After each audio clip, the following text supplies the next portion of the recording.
논리완성 교재를 펴보도록 하세요. 카운터.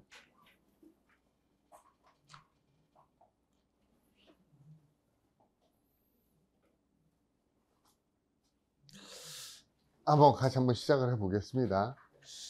논리완성. 이게 우리가 보통 편입 영어라고 그랬을 때 네 가지를 많이 얘기해요. 어휘, 문법, 논리, 독해.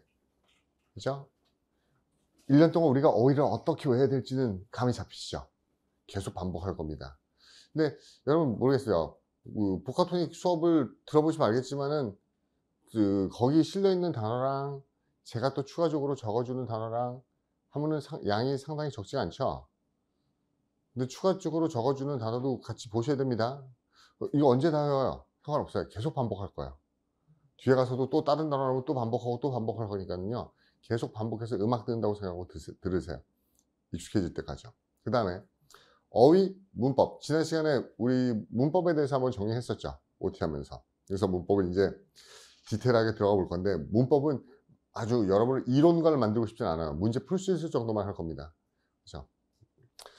그 다음에 논리하고 독해인데, 재밌는 게 어휘나 문법이나 독해는 우리가 중고등학교 때 되게 많이 들어보던, 뭐 단어 외워야 돼, 문법, 영어 문법, 영문법 해야 돼, 그 다음에 독해 잘해야 돼, 이런 것도 많은데, 논리라는 얘는요 처음 들어보는 거예요, 솔직히요.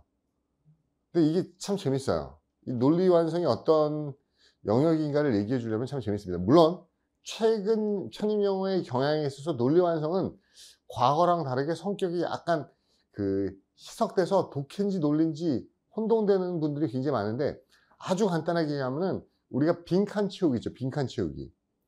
빈칸 채우기가 논리 완성이라고 할 수도 있어요. 근데 편입에서 논리 완성은 중고등학교 때 보는 빈칸 채우기하고는 약간 다릅니다.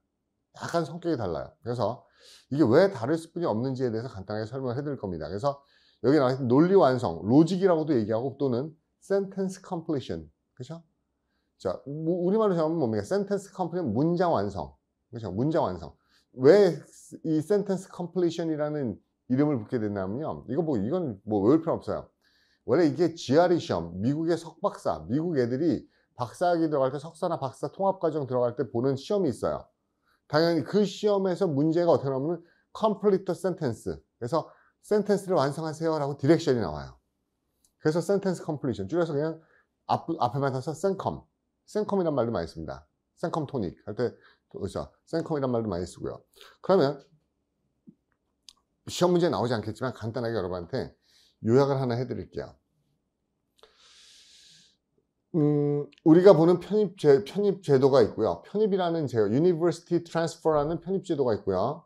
그 다음에 그 편입 제도에서는 두 가지 시험 보죠. 편입 영어 또는 이과는 편입 수학도 플러스로 보고, 또는 뭐 면접이나 뭐 공인 영어 이런 걸 많이 보는데, 편입 영어가 편입 제도에서는 가장 클 수뿐이 없는 게, 편입 영어만 가지고 들어갈 수 있는 학교가 죄송합니다. 편입 영어만 가지고 들어갈 수 있는 학교가 가장 많죠. 30여 개가 넘죠. 그래서 편입 영어가 가장 중요하고요. 거기서 논리완성이라는 영역이 있는데, 도대체 이 논리완성이라는 영역이 무엇일까에 대해서 한번 얘기를 해보려고 합니다. 이거 오래 걸리지 않을 겁니다. 봅시다. 편입제도. 편입이 언제쯤 생겼는지 아시는 분 있어요? 한편 언제 생겼을 것 같아요? 편입이요? 편입이 태어나기 전일 것 같은데요. 아주 그냥 처음이니까 우리 한번 편안하게 얘기해 봅시다. 어떻게 얘기를 하냐면요. 이렇게 얘기를 한번 시작해 볼게요. 먹고 사는 게 힘든데, 우리가 막, 그쵸, 공부해야 돼 이런 얘기 하기 힘들죠. 근데 우리나라가요, 언제부터, 한국은 되게 특이한 게 하는 거 있는 것 같아요. 학업에 대한 학구열은요, 굉장히 커요. 특히 여러분이 크다는 게 아니고 누가요? 부모님들이 굉장히 크죠.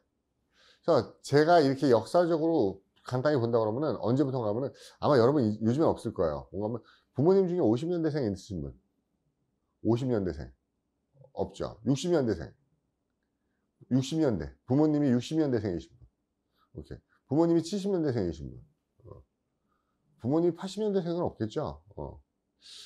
근데 뭐 한 몇 년 전, 한 4, 5년 전까지만 해도 이렇게 손 들라고 그러면 학생들 중에 많은 학생들이 부모님이 50년대생이신 분, 그럼 어때요? 손을 들어요. 근데 그분들한테 얘기해요. 부모, 아빠하고 친해? 그럼 뭐라 그래요? 아, 말도 안 해요. 우리 꼰대가. 이유가 뭔가 하면은 50년대생이라는 건 어떤 세대입니까? 한국전쟁 이후에 전후극복 세대예요. 그러니까 그분들은 진짜로 그렇게 자랐어요. 어린 시절을 아동기나 유년기나 뭐 청년기를 어떻게 자라냐면 절대 빈곤이 뭔지 알면서 삽니다. 50년대생이라는 건 1950년에 전쟁이 났기 때문에 53년생, 57년생, 우리나라 말 58년생 되게 많은 거 알죠? 그래서 한국전쟁 53년도에 끝나고 나서 뭡니까? 아무도 없는 저 허허벌판에서 진짜로 뭡니까? 정말 거지처럼 살았던 겁니다. 어린 시절을. 자, 초토화된 나라에서 이제 겨우겨우 뭡니까? 저 단칸방 하나 겨우 짓고 겨우겨우 입에 풀칠하고 이러면서 살아가기 시작한 게 자기 어린 시절이었다고요. 그분들 약주 한잔 드시면 무슨 얘기 나와요? 황당한 얘기 나옵니다. 어떻게 나와요? 야, 내가 너는 군기냐? 뭐 신발을 안 사줘, 옷을 안 사줘. 뭐 책이 없어서. 요즘에 21세기에 누가 자식을 굶기고 옷을 안 입히고 책을 안 사주고 이런 사람 없잖아요. 근데 그렇게 나오니까 그분들 마인드에는 왜 그런가 하면은 현재가 아니라 어렸을 때 그 큰 트라우마가 자기랑 비교하게 되는 거야. 나 때 어땠는데. 근데 그 사람들이 그렇게 얘기하는 거는 여러분 젊은 세대를 약 올리려고 그러는 게 아니고 뭐 때문에 그러는 거야. 진짜 그때 그랬다고요. 나 때 진짜 없어서 못 먹고 못 입고 신발이 없어가지고 막 맨발로 다니고 이랬었는데, 야, 요즘 것들은 정말 그러니까 이게 50년대생들 만나면은 대화가 여러분하고는 안 되는 거죠. 왜? 여러분은 그런 거 상상해 본 적도 없고 겪어 본 적도 없잖아요. 근데 입장 바꿔 생각하면 어때요? 만약 여러분이 그런 걸 겪었죠. 그러면 어떻게 돼요? 여러분 똑같이 됩니다. 우리 그렇잖아요. 여러분도 솔직히 말해서 여러분도 꼰대가 되죠. 누구한테 여러분이 어떻게 되면 꼰대가 돼요? 초등학생을 만나서 여러분이 한번 얘기해 보세요. 그럼 어때요? 내가 네 입장이라면 막 그럼 어때요? 초등학생이 이 꼰대 왜 이래? 막 이렇게 얘기하는 거 똑같습니다. 야, 내가 네 나이 때 말이지 막 이렇게 나온다고요. 그러면 걔네들 보기에는 언제쯤 얘기하는 거야? 이렇게 되는 겁니다. 그 다음에 60년대, 70년대, 60년대생들은 약간 좀 우리가 얘기하는 소위 60년대생들이 부모님분들이 부르면 약간 좀 그 격동기에 살았던 분들. 그러니까 나라가 막 민주화 된다고 막 한참 민주화 운동하고 이랬던 거라서 60년대 부모님들은 굉장히 진보적인 것과 보수적인 것들이 섞여 있어요. 근데 70년대 부모님들은 어떻게 보면 굉장히 리버럴해요. 뭔가 하면은 뭐 진보냐 보수냐 이런 것보다는 약간 뭔가 하면은 좀 더 실용적입니다. 실용적. 왜? 70년대 이후 부모들은 어떻게 보면은 절대 빈곤을 겪지는 않았어요. 막 너무 힘들어가지고 막 보릿고개 이런 거 겪으신 분들 아닙니다.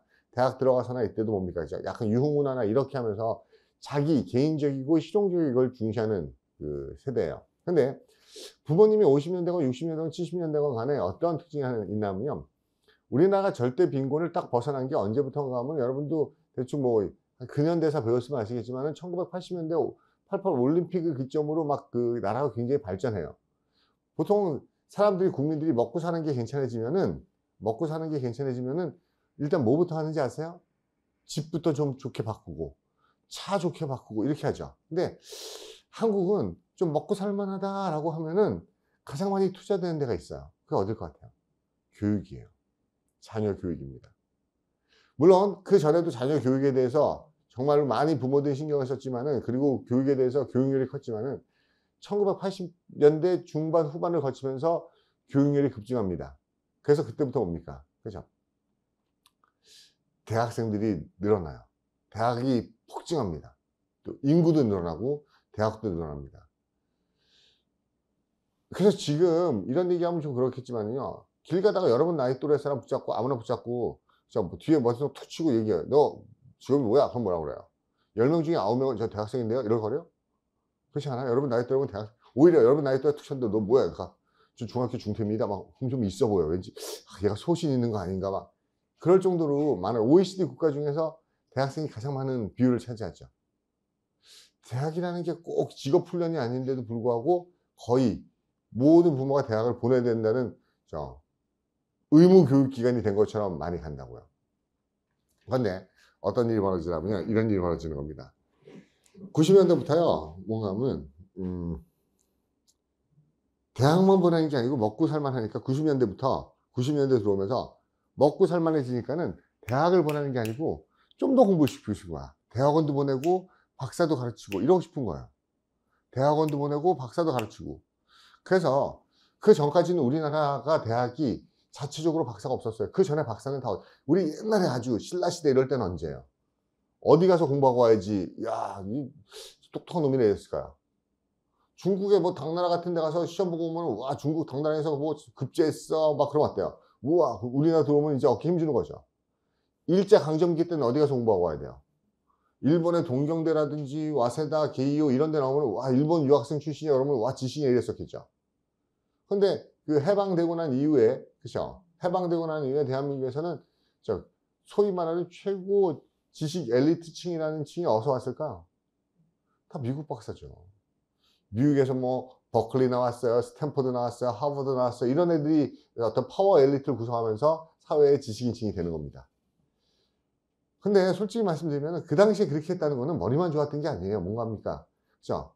60년대, 70년대 그 미국에서 박사학위 받고 왔어요, 공부하고 왔어요. 그러면 솔직히 말해서 머리만 좋았던 게 아니고 뭡니까? 먹고 살만 한 집안이었어야겠죠. 왜? 다 같이 힘들고 막 70년대 새마을 운동하고 그럴 때 뭡니까? 어떻게 유학갈 생각을 합니까? 근데 90년대 이후에서부터는요, 대학 말고 좀 더 가르치고 싶다는 학구열이 점점 심해지는 겁니다. 그래서 어떤 일이 벌어지냐면 이런 일이 벌어져요. 소위 말하는 우리가 스카이라고 얘기하는 명문대 셋이요. 야, 우리도 1950년대 해방 이후에 서울대, 연대, 고대 30년 이상 동안 국내에서 많은 인력을 배출했는데 굳이 박사를 해외에서만 받게 해야 돼? 우리가 자체로 박사를 뽑자. 물론 그 전에도 박사학위 과정이 있었지만 뭡니까? 본격적으로 국내에서 박사를 육성하기 시작합니다. 이해하죠? 그래서 국내에서 해외 유학 안 가도 그렇죠? 국내에서 박사학위 코스가 만들어져요. 그래서 서울대, 연대, 고대 세 학교가요. 박사학위 입학 시험을 만들어서 봅니다. 그렇죠? 근데 생각해보세요. 박사를 뽑으려고 그래. 박사 과정에 있는 애를 뽑으려고 그래. 박사 할 사람 지원하세요 라고 뽑으려고 그래. 그럼 어떻게 해? 선착순? 먼저 오는 사람 입학시켜 이럴 수 없잖아. 뭔가 테스트를 봐야 될 거 아니야. 테스트를. 뭘 가지고 테스트를 볼까? 민구 뭘 가지고 가야 될 것 같아요?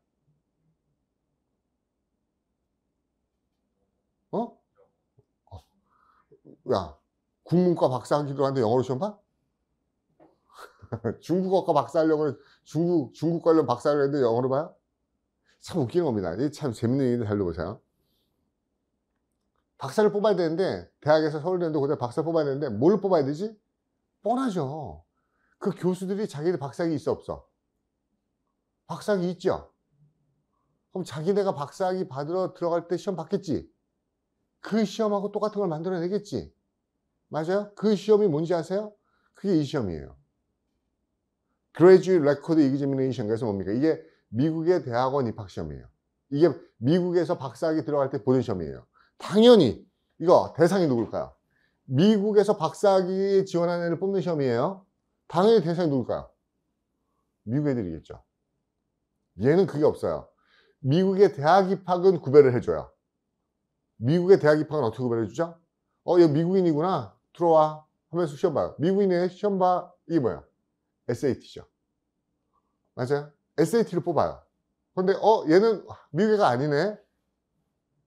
영어를 모국어로 하지 않고 영어를 외국어로 배우는 애네. 얘가 우리 대학에 50대네. 버클리 들어와서 공부하고 싶대네. 그럼 얘는 SAT 안 봐도 돼요. 뭐 보면 돼요? 우리나라도 있죠. 제외국민 특례 시험처럼 예외적으로 얘네만 따로 봐요. 그걸 뭐라고 그러죠, 우리가? 영어를 모국어로 쓰는 미국인이 아닌 경우에는 영어를 외국어로 쓰고 있는 외국인이 미국 대학에서 공부하고 싶을 때는 얘네만 묶어서 따로 시험을 봅니다. 그 시험이 뭐예요? Test of English. 영어 시험이에요. Test of English as Foreign Language예요. Foreign Language 외국어죠. 외국어로서 영어 시험을 보는 겁니다. 영어가 모국어가 아니고 외국어로서 영어를 쓰는 애들을 따로 시험 봐요. 그건 뭐예요? Test of English as Foreign Language. 이게 TOEFL이에요.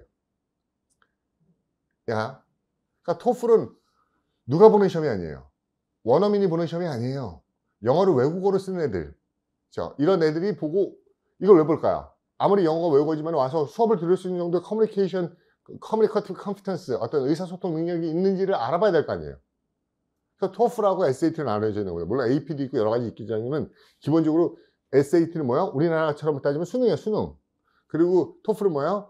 제외국민 특례 시험인 거예요. 물론 그럴 수도 있어요. 어떨 수 있냐면 내가 영어를 외국어로 배운 야, 그러면 당연히 미국 대학 가려면 무슨 시험 봐야 돼요? 토플 시험 봐야 되겠죠.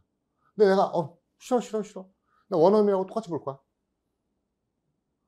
나 이렇게 토플로 보지 않고 나 미국 애들하고 똑같이 시험 보고 그 시험 보러 갈 거야. 상관없어요. 그럼 SAT 보고 가야 되는 겁니다. 수능처럼. 이해가? 근데 얘는 GRE는 그게 없어요. 외국인이요, 모국인이건 이렇게 나눠서 보지 않습니다. 그냥 GR이에요. 그러니까 대상이 그냥 미국인을 대상으로 보는 거죠. 그리고 외국인이 미국에 박사학위를 들어가려도 어때요? 미국인하고 똑같이 시험 봐야 되는 거야. GRE 시험이요. 근데 당연히 이 GRE 시험 뭘로 볼 것 같아요? 영어로 보죠. 우리가 볼 땐 영어지만 얘네가 볼 땐 뭡니까? 자기네 국어로 보는 거예요. 국어로. 자기네나 말로요. 그래서 이렇게 몇 가지가 나와요. 조금 요즘에 최근 들어서 바뀌었지만 과거에 이렇게 나왔어요. 시너님, 엔토님, 애널로지, 센텐스 컴플리션, 리딩 컴프레hension 이렇게 버벌 테스트라고 해서 5가지를 봐요. 우리가 볼 때는 와 영어 시험이다. 미국에서 박사하려면 영어 열나 잘해야 돼. 아니죠. 얘네한테는 이건 자기네 국어로 나오는 한국어 시험이라고요. 근데 동의어, 시너님, 엔토님, 유추는 뭔가 하면 A랑 B 단어 짝 써놓고 군인, 용기 이렇게 써놓고 이것과 둘의 관계가 똑같은 거는 학자, 호기심, 그다음에 선생님, 열정 막 이런 식으로 해서 관계 찾는 문제예요. 그 다음에 문장 완성, 그 다음에 독해 이렇게 나옵니다. 됐어요? 이거를 보고 미국에서 박사학위를 받은 교수가 서울대, 연대, 고대 거의 99%입니다. 그러니까 자신들이 박사과정을 뽑을 때 어떻게 했을까요? 자기가 박사학위 들어갈 때 봤던 시험을 카피해서 냈겠죠. 그러니까 이 시험을 가지고 박사학위 입학과정을 내는 거예요. 이해갑니까? 이 시험을 그대로 내는 거죠. 그래서 어떻게 해요? 이 시험을 똑같이, 그렇죠? 우리나라에서도 한국에서 박사학위 뽑을 때 뽑아요. 근데 잘 보세요. 생각해 보기에 뭔가 하면은. 그러면 이 시험 전체가 가지고 있는 게 뭔지 아세요? 이 시험이 가지고 있는 특징은 뭔것 같아요? 여러분, 솔직히 저도 이 시험을 처음 딱 보고 되게 깜짝 놀랐어요. 왜요? GRE 시험의 패턴을 보고 되게 깜짝 놀랐던 게, 여러분, 박사학위면 미국에서 가장 똑똑한 애들 들어가는 시험 아니야? 그렇죠? 그럼에도 불구하고 문제가 뭐야? 첫 번째가 동의어, 반의어, 관계 찾기, 문장 치우기, 독해야. 솔직히 근데 제가 비슷한 말 반대말을 언제 마지막으로 배운 것 같아요? 대한민국 교육과정에서. 언제 마지막으로 배웁니까? 초등학교 보면은 참고서 뒤에 비슷한 말 반대말 나오잖아. 근데 얘는 박사학위 입학시험에서 비슷한 말 반대말을 봐요. 그리고 두 개 단어 관계 찾기고요. 그렇죠? 빈칸 채우기, 그 다음에 독해 이렇게 본다고요. 어떻게 보면 이렇게 박사학위 가면 전문적인 거 물어봐야 될 것 같은데 굉장히 단순하게 물어본다고요. 이해가죠? 어떻게 보면 이게 중요한 겁니다. 가장 기본적인 로직이에요. 로직입니다. 그래서 이 시험을 박사학위 시험 볼 때 한국에서 만들어냈는데 어디요? 이 세 개 1, 2, 3을 묶어가지고 우리는 뭐라고 시험 문제를 내요? 1, 2, 3을 묶어가지고 우리한테 뭐라고 내죠? vocab, 어휘 시험. 그 다음에 sentence completion, sencom, 이게 논리 시험. reading comprehension, 독해 시험. 됐어요? 그럼 3개 나오죠? 어휘, 논리, 독해. 3개뿐이 없는 거예요. 근데 하나를 더 넣어야 되죠. 뭘 넣어야 돼요? 그냥 여기서부터 단추가 잘못 낀 거예요. 무슨 말인가 하면은 얘네 GRE 시험은 박사학위 오는 애들이 뭘 테스트하고 있는가 하면은 기본적으로 어떤 이항 대립 구조, 어떠한 옳고 그름. 그렇죠? 여러분 이렇게 생각하면 돼요. 정말 중요한 게 뭔가 하면요. 군인이 전투에 나가서 아무리 전투력이 좋아도요. 기본적으로 이게 안 되면 끝장이에요. 뭐가 안 되면 끝장일까요? 피아. 그렇죠? 피아가 식별이 안 되면 끝이에요. 우리 편 반대편이 아군과 적군이 구별이 안 되는 군인은 이거는 최악입니다. 그래서 총질을 어떻게 할지 모르잖아요. 그러니까 적어도 그 로직을 알려주는 게 이거를 물어보고 얘가 제대로 알고 있나? 라고 물어보는 이 기본적인 로직 시험이라고요. 기본적인 로직 시험입니다. 근데 문제는 우리나라에서 이 GRE 시험을 복사할 때 어떻게 복사하냐면요. 그대로 복사해요. 원래는 어떻게 복사해야 될까? 이 시험을 가지고 우리나라에서도 박사학위 보려면 이 시험의 로직 구조를 가지고 문제를 만들었어야 되지. 근데 그렇게 만들 수 있는 능력이 있었을까 없었을까? 데이터베이스도 없고 아무것도 없잖아. 그러니까는 우리나라에서 서울대연대 고대가 박사학위 시험 만들 때요. 이 시험을 그대로 그냥 통째로 들었다가 씌워버려요. 그대로 입혀버려요. 원래는 어떻게 했어야 돼? 이 시험의 로직을 가지고 뭘로 문제 냈어야 되지? 한국어로 냈어야 되죠. 근데 어떻게 내요? 영어로 내요. 그렇죠? 박사학위 입학 시험 영어로 냅니다. 모든 과정이 다 영어로 내요. 그렇죠? 그리고 또 이게 외국어니까 어때요? 우리는 이것보다 하나 더 해야 되는데 여기다 하나 뭘 집어넣어요? 문법을 하나 더 집어넣어 버리는 겁니다. 그렇죠? 그래서 시험이 어떻게 구성되냐면 이렇게 구성돼요. vocab, 어휘, 문법, sentence completion, 논리, 그다음에 reading comprehension. 그러니까 엄밀히 얘기하면 여러분이 보는 편입시험은 처음에 유래가 어학시험으로 시작한 게 아니에요. 석박사 입학 과정에 그죠 어떤 논리 추론 능력 테스트로 시험을 보기 시작한 겁니다. 이해하죠? 그래서 그게 1990년부터 2000년까지 10년 동안 행해져요. 그 박사 입학 시험이. 10년간 행해지는데 사라져요. 왜 사라질까요? 학교들 열심히, 지금도 어디 중고소형 같으면은 그때 10년간 서울대, 연대, 고대 석박사 입학시험 문제집으로 나온 거 있어요. 찾아보면은. 그죠? 근데 그게 10년 만에 사라지게 된 이유가 뭘 것 같아요? 아주 간단해요. 경쟁이 안 돼요. 처음에 박사학위를 뽑기 시작했는데 처음에는 미국처럼 GRE를 뽑아야지 우리도 박사학위 시험 봐야지라고 했는데 생각보다 박사학위는 국민들이 필수는 아니에요. 그렇기 때문에 경쟁이 뭐 6명 뽑겠습니다. 그런데 뭐 60명 몰려요. 이런 거 없어요. 6명 뽑겠습니다. 그런데 4명 지원. 막 난감하거든. 그럼 테스트하는 게 애매하잖아요. 그죠? 그리고 학교 입장에서 어때요? 출제로도 안 나와. 경쟁이 심하지 않으니까. 그래서 고민하다가 바보 같은 짓을 합니다. 어떤 바보 같은 짓을 하죠? 그죠? 없애버려요. 박사학위 시험 없애버립니다. 그러면서 대체하겠습니다. 뭘로 대체해요? 공인영어 시험으로 대체하겠습니다. 이 말도 안 되는 얘기죠. 왜 박사학위 시험을 공인영어로 대체해야 되는데요? 아까 얘기했죠. 중문과 가는데 박사학위 시험을 왜 공인영어로 대체합니까? 토플 점수 내세요. 막 이렇게 나오는 거야. 그때 그래도 자존심 있었던 누구는? 서울대는 저희는 공인영어로 대체하지 않습니다. 그래서 전 처음에 야 역시 서울대는 다르구나. 왜 공인영어로 대체하는 건 말도 안 되지. 그랬더니 서울대 뭐라고 했는지 아세요? 저희는 토플 시험으로 대체하지 않겠습니다. 저희가 토플 시험을 만들겠습니다. 그래서 또 만들었죠 자기네. 그게 뭐야? 테스트 오브 잉글리시 뭡니까? 테스트 오브 프로피션시 앤 뭐죠? 탭스 스피킹. 그래서 인 잉글리시에서 탭스 만들어요. 탭스. 그렇죠? 탭스를 만든 겁니다. 그리고 나머지 학교들은 그냥 공인영어로 대체해버리는 게 된 거고요. 그게 원래 처음에 그 박사학위 입학시험이 만들어진 이유예요. 근데 보세요. 이게 왜 제가 이렇게 백그라운드 얘기하냐면은 논리랑 과목에 대해서 좀 배경을 알아야 돼요. 왜 처음에는 이 논리랑 과목이 뭔지 이해가 안 가. 빈칸만 채우면 되는 것 같은데 왜 이해가 안 가는지 잘 보세요. 요 박사학위를 보는 10년 동안 어떤 일이 벌어지냐면요. 편입제도가 생겨요. 편입제도. 편입은 2학년 마치고 과를 옮기는 거예요. 2학년 마치고 옮길 수도 있고 3학년 마치고 옮길 수도 있고 4학년 마치고 졸업하고 옮길 수도 있어요. 일반 편입이 2, 3학년 다 됐어요. 처음에는. 90년대 초에. 그 다음에 4학년 졸업하고도 학사 편입으로 갈 수 있었어요. 과를 옮기는 겁니다. 대학생들한테. 근데 편입을 만들고 나서 이게 편입하는 애들도 시험을 봐서 어떻게 할지 뽑아야 되는데 뭘로 보지? 근데 여러분 보세요. freshman, sophomore, junior, senior. 근데 2학년은 무조건 맞춰야 돼요. 편입하려면. 1, 2학년은. 그럼 1, 2학년이라는 게 여러분 대학에서 무슨 과목인지 어떤 기간인지 아세요? 1, 2학년 동안에 전공을 필수적으로 배우지 않아요. 보통 어떻게 배우냐면 4년제에서는 1, 2학년 동안에는 가장 기본적인 기초 소양, 인문학적 소양이라든지 기본적인 자연과학적 소양이라든지 기본 과목을 배우는 거라고요. 그리고 이제 3, 4학년 전공을 본격적으로 들어가는 거죠. 근데 2, 1, 2학년을 마쳤기 때문에 이 친구한테 뭘 보라 하면은 고등학교 거 가지고 테스트할 수가 없어. 적어도 기본적인 소양은 있다고 생각하는 걸로 시험을 봐야 돼. 근데 시험을 만들려니까 난감해 안 난감해? 난감하죠. 그래서 어떻게 보냐면요. 그럼 우리도 박사학위 시험하고 똑같이 마칠게요. 그래서 아까 얘기했던 박사학위 입학 시험을 그대로 갖다 베껴버립니다. 왜? 적어도 2학년을 마쳤기 때문에 기본적인 대학생의 소양이 있기 때문에 박사 입학하는 애들하고 똑같은 걸 보면 되지 않을까? 그래서 만들어진 게 편입영어예요. 그래서 어휘, 문법, 논리, 독해.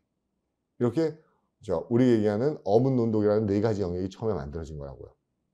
그러니까 이 편입영어 말고는 여러분이 이 논리완성이라는 센텐스 컴플리션이라는 이 과목을 볼 수 있는 영어 시험은 없어요. 왜? 기본적으로 보세요. 영어 시험이 아니에요. 영어 시험이 아닙니다. 오케이? 여기서 하나 여담을 하고 넘어갈게요. 여담. 어떤 여담인가 하면 제가 처음에 편입 강의를 시작했던 게 몇 년도인가 하면 그 전에도 강의를 했지만 편입 영어를 처음 시작한 게 2004년인가 그랬을 거예요. 2004년. 2004년에 여러분 있었죠? 있었나요? 있었어요? 2004년 정도 되는데 그때 아주 재밌었어요. 왜 재밌었냐면 저는 편입이 뭔지도 모르고 갔어요. 편입이라는 제도가 뭔지도 모르고 아시는 지인이 여기 편입영어 가면은 수준 되게 높은데 한번 가서 해보라고 괜찮다고 그래서 딱 갔어요. 근데 그때는 재밌었던 게 여러분 지금 상상 못할 거예요. 편입을 1년에 2번을 봤어요. 6월 달에 한 번 보고 12월 달에 한 번 보고 1년에 2회 봤어요. 근데 저는 당연히 원래 2회인 줄 알고 갔죠. 그러니까 6개월 과정으로 돌아갔어요. 6월 달에 한 번 보고 12월 달에 한 번 보고. 그러니까 어때요? 훨씬 더 타이트했겠죠. 그리고 지금보다 편입을 지원한 학생들도 굉장히 많았어요. 뽑는 학생들 많고. 그래서 항상 막 100명, 200명이 넘는 강의실에서 강의를 했던 것 같아요. 근데 진짜 지금 생각해보면 정말 열심히 공부했던 것 같아요. 그때. 왜 공부했냐면 가르치려면 해야 되잖아요. 제가 지금도 기억나는 게 제가 처음에 편입영어 강의하러 가서 교재 받으면서 이거 제가 좀 꼼꼼히 분석하겠습니다. 그러니까는 제가 강의했던 그 하원 원장님이 저한테 그랬거든요. 예, 뭐 기출문제를 분석해 보시는 게 가장 좋습니다. 어떻게 나오는지. 그래서 그러면 기출문제 좀 주세요. 제가 한 3년씩 분석해가지고 어떻게 강의해야 되는지 잘 찾겠습니다. 그러니까 예, 그럼 보내드릴게요. 황당했죠? 왜요? 보통 기출문제 3년 주세요. 그럼 저는 당연히 뭐라고 생각했을까요? 몇 세트 올 거라고.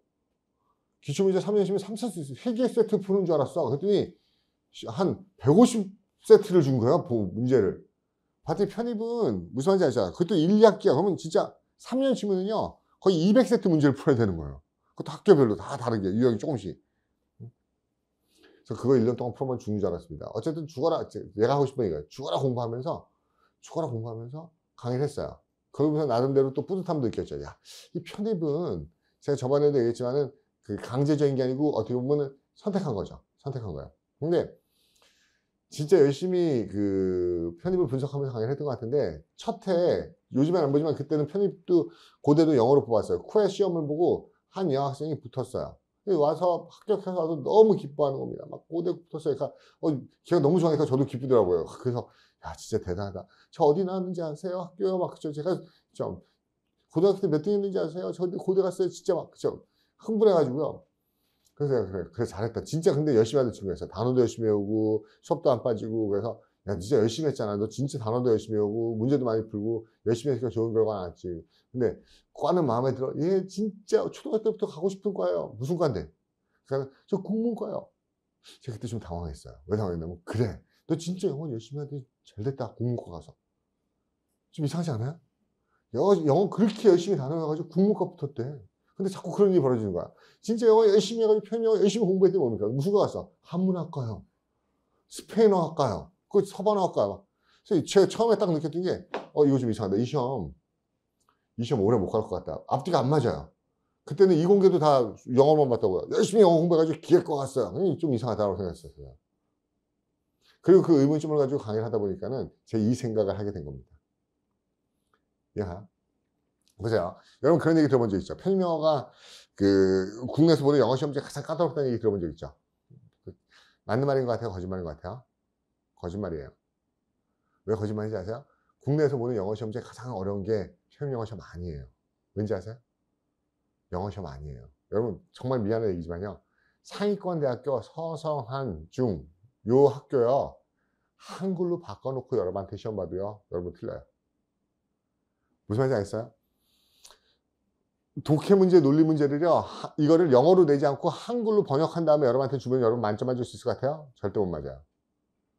영어로 안 풀리는 건 한국어로도 안 풀려요. 즉, 다시 말해서 왜 이런 일이 벌어졌냐면요. 이게 처음부터 기본적으로 이 GRE 시험이라는 게 어학시험으로 시작한 게 아니라 기본적인 논리 구조나 어떤 문제 파악 능력이 있는지를 파악하는 시험으로 영어로 만들어진 건데 이거를 그냥 영어로 가져왔기 때문에 국내에서는 편입영어가 무슨 시험으로 느껴지는 거예요?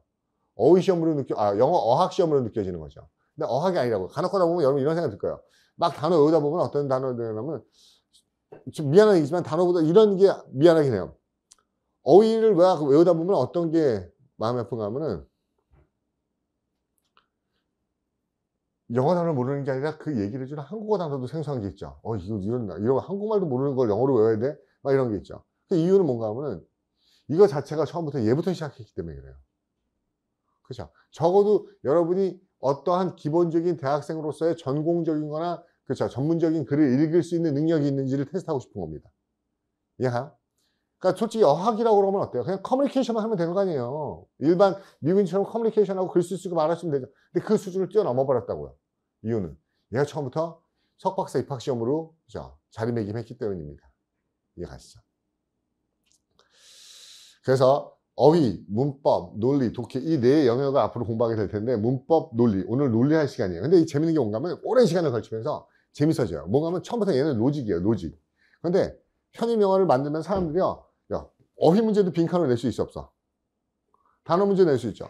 문법 문제도 빈칸 해가지고 헤드빈이냐 헤즈빈이냐 뭐 헤드피피냐 이런 거 낼 수 있죠. 그 다음에 뭡니까? 독해도 주제침 우리가 또 밑줄 치고 찾아고 낼 수 있죠. 얘가 논리도 낼 수 있고요. 원래는 얘가 중심적인 거예요. 얘가 가장 까다로워요. 보통 이렇게 지금은 모르겠어요. 지금은 어휘는 편입 영어 시작해서 끝날 때까지 계속 가는 거예요. 문법은요? 문법은 여러분한테 크게 애착 갖지 않게 할 거예요. 그냥 문제, 내가 틀리는 것만 연습하게 하게 할 겁니다. 기본적인 이론만 잡아주고요. 왜? 문법을 많이 하면은요, 수험생이 하겠다는 게 아니고, 시험 끝나고 과외하겠다는 문법 과외하려고 하는 거고, 강의를 대비하실 분들의 이론을 딱 백지 놓고 쫙 하는 게 있지만은, 기본적으로 문제를 풀 수 있는 커뮤니케이션, 수단만 되면 돼요. 근데 문법은 많이 안 할 겁니다. 왜요? 실질적으로 문법 비중이 그렇게 크지가 않거든요, 문제에서는. 그 다음에, 논리하고 독해인데, 독해 가장 중요하죠, 엄밀히 보면. 독해가 거의, 최근에는 50% 이상의 비중을 차지합니다. 근데 웃기는 게 뭔가 하면요, 어휘, 문법, 논리가 하나도 안 돼요. 독해만 잘나. 이럴 수는 없어요. 얘가 안 되면 얘가 안 돼요. 이 세 개가 통합해서 얘가 되는 거라고요. 근데 나중에 시험이 다 끝나고 물어보면 무슨 과목이 제일 어렵냐? 그러면 항상 논리가 어렵다고 그래요. 논리 시험이 가장 까다롭다고 얘기합니다. 그렇죠? 그리고 최근에는 이 논리하고 독해가 굉장히 그렇죠? 경계선이 모호하게 나오는 경향이 있어요. 그래서 여러분한테 이 여러 가지 유형 중에서 이 논리형, 그렇죠? 로지컬 띵킹. 논리형 문제 위주로 우리 논리 교재는 편집을 했어요. 그래서 그 논리 연습을 굉장히 실 겁니다. 이 논리 연습은 여러분이 처음에는 막 안 쓰던 머리 쓰려니까 막 피곤하고 짜증나고 그러는데 나중에 하면요 독해할 때 굉장히 도움이 됩니다. 자, 지문을 완벽하게 파악하지 않아도 자, 우리가 척하면 압니다 이렇게 얘기하잖아요. 논리는 척하면 알 수 있는 그런 여러분의 사고 방식을 연습시키는 거예요. 그래서 논리 과목을 볼 거라고요. 오케이? 여기까지가 뭔가 하면은 자, 그치, 편입이 유래된 배경이에요. 그러면 지금부터 본격적으로 논리 수업을 들어갈 거예요. 오케이? 그럼 보세요. 논리에 대한 오리엔테이션 할 겁니다. 논리에 대한 오리엔테이션 할까요?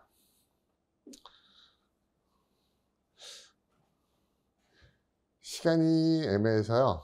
먼저 이 논리 문제를 들어가면은 쫙 다 해야 되거든요. 한꺼번에. 그래서 한 5분 먼저 쉬었다가 화장실 갔다 왔다가 시작할게요. 화장실 빨리 갔다 오세요. 이제 우리 논리 교재를 풀기 전에 어떻게 풀어야 될지 한번 연습을 시켜요. 이 지금 얘기하는 거 듣고 난 후랑 듣고 나기 전이랑 문제에 접근하는 게 전혀 달라요. 그리고 여러분 기본적으로 아셔야 됩니다. 여러분 처음 시작하는 거고 기초지만요. 기초만 하진 않을 거예요.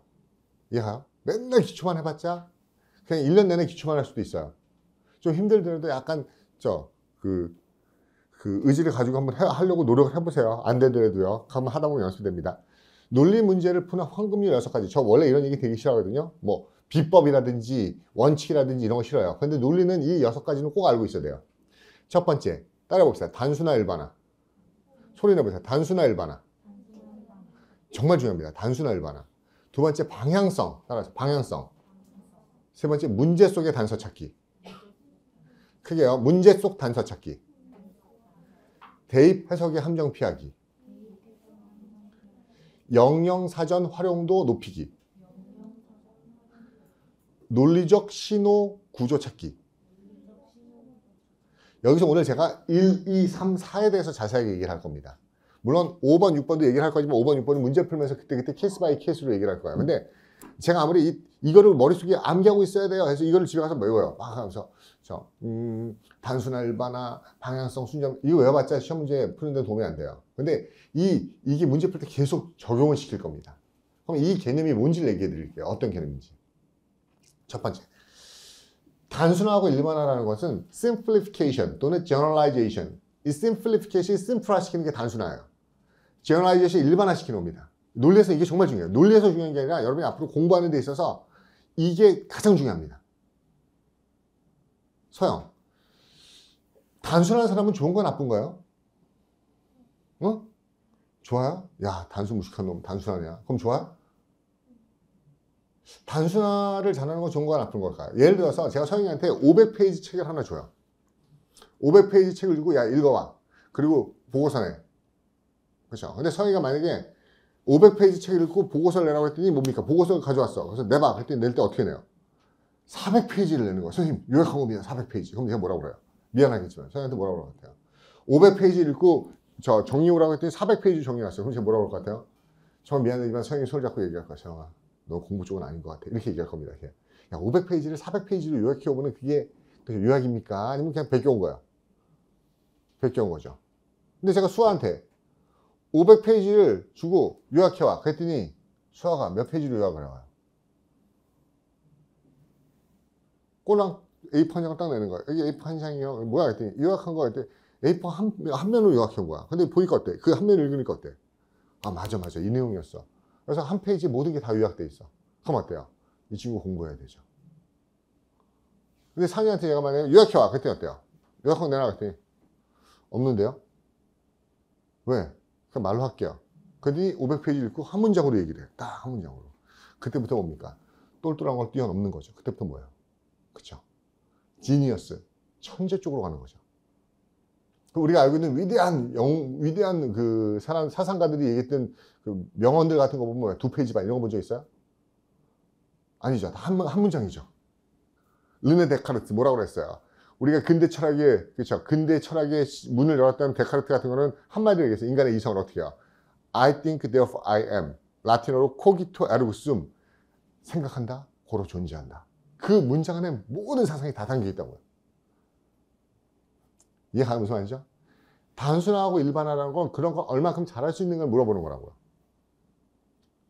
그렇죠. 아, 이거 영화 같은 거 보고 있잖아요. 막 그 새까맣게 난수표가 써 있잖아요. 막 교수가 막 이과도 마찬가지로 이과 막 표 수식 써가지고 막 공식 막 쓰잖아요. 그 다음에 그죠. Any opinion, any volunteer? 이거 프로페서라고 그건 뭐야? 학생들 영화에서 어때요? 다 고개 숙이고 못 본 척하고 막 안 들죠. 근데 주인공 천재는 어때요? 딱 보면서 씩 웃죠. 보면 어때요? 막 숫자들 흔들리면서 어때요? 두 개만 딱 붙죠. 하이라이트 되면서 두 개가 결합되면서 답이 툭 나오죠. 그런 애들이 있어요. 아, 우리 반은 없어요. 저도 안 되고 여러분도 안 되고 우리 반은 없는데 그런 애들이 있어요. 그냥 그걸 연습하는 겁니다. 어떤 식으로 단순하고 일반화시켜야 될지. 아까 제가 얘기했잖아요. 유명한 사상가들의 명언을 보면 다 한 문장으로 일반화되어 있다고요. 그렇죠? 근데 이과는 더 심하죠. 바람이 불어요. 낙엽이 떨어져요. 뭐 눈이 와요. 비가 와요. 강물이 흘러요. 수많은 자연현상들이 있죠. 근데 이과 애들은 더 빡세요. 그거를 단순화시키는 게 바로 뭐예요? 그렇죠. 우리가 알고 있는 공식이죠. 정리죠. 그래서 모든 이 세상에 움직이는 물체들의 그죠? 공통적인 단순화를 시킨 게 누구예요? 최초로 했던 게 누굽니까? 아이작 뉴턴이요. 글자 3개로 요약했어요. 단어 3개로. F는 MA. 이해가? 어떤 현상들도 3글자. force. 이게 힘은 질량과 가속도의 곱에 비례한다. 이건 모든 움직이는 역학에 다 적용되는 거를 정해버린 거잖아요. 아인슈타인은 에너지는 질량과 가속도, mc 스퀘어. 그렇죠? 이런 능력이 있는 걸 물어보는 거라고요. 다시 말해서 왜 이 논리 과목이 여러분 보는 그 평명에 있었고 왜 GR에 있었냐면은 아무리 복잡하게 얘기해도 그죠? 간단하게 이해할 수 있는 그 능력을 테스트하라는 거야. 어떤 발전이 나와서 막 그죠? 지금부터 우리 회사에 대한 설명했습니다. 한 시간 반을 얘기해요. 딱 얘기했을 때 어때요? 딱 보면서 어떻게 하죠? 그래서 앞으로 전망이 좋다는 거군. 이렇게 요약할 수 있어야 되죠. 듣고 나서 뭔 소리인지 하나도 모르겠어요. 복잡해요. 이러면 안 됩니다. 아무리 복잡해도 거기에서 어떠한 하나의 단순한 일반화된 원칙을 뽑아낼 수 있는 능력. 그게 논리완성이 가지는 특징이에요. 이해 갑니까? 그러면 실제로 문제라 어떤 식으로 이걸 연습시키지 한번 봐볼게요. 단순하고 일반화하게 어떻게 시키는지요. 봐보세요.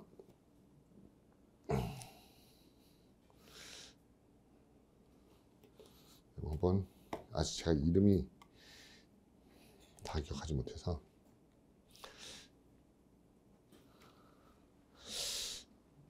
소연, 임소연 한번 봐볼게요. 어렵지 않아요. 그냥 천천히 해줄게요. 왜냐하면 개구리는 끈적끈적한 혀를 가지고 있기 때문이에요. 뭐라고요? 개구리가 끈적끈적한 혀를 가지고 있기 때문에 개구리는 잡을 수 있어요. 자신의 먹잇감을, 프레이, 먹이에요. 그렇죠? 어떻게 함으로써? pulling out, 내밀어서요. 무엇을 내밀어서? 소연, 뭘 내밀어서? 혀, 그쵸? 개구리가 끈적끈적한 혀가 있기 때문에 뭘 내밀어서 먹이를 잡죠? 혀를 내밀어서요. 됐어요? 어렵지 않죠? 주의. 개구리는 자신의 먹이를 잡아요. 뭘 내밀어서요? 혀요. 둘 다 혀라고 얘기했어요. 근데 여기 재밌는 게 하나 있어요. 왜 재밌는 게 있냐면은 소연이는 맞았고요. 주인은 틀렸어요. 적어도 이 시간만큼에는. 왜? 둘 다 똑같이 혀라고 얘기했는데 왜 얘는 맞고 얘는 틀려요? 라고 얘기할 수 있죠. 왜 그럴까요? 왜 그럴까요? 보세요. F는 MA라는 공식이 돌이 떨어질 때는 적용되는데, 그쵸? 돌이 떨어질 땐 적용되는데, 물이 떨어질 땐 적용이 안 돼요? 아니면 모든 거에 적용돼야 돼요. 일반적으로 모든 거에 적용돼야 되죠. 그럼 단순화시키는 겁니다. 어떻게 단순화시키냐면, 제가 이렇게 봐볼게요. 소연 다시 물어볼게요. 제가 개구리를 A라는 단어로 바꿔버렸어요. 그쵸? A라는 애는요, 끈적끈적한 혀가 있어요. 그렇기 때문에 먹이를 잡을 때 뭘 내밀어서 잡아요? 뭘 내밀어서 잡아요? 혀죠. 됐어요? 주의. 근데 A라는 애는 먹이를 뭘 내밀어서 잡아요? 어떻게 알아요? A라는 애가 먹이를 잡을 수 있어요? 뭘 내밀어서? 그러면 딱 혀가 떠올라? 안 떠오르잖아요.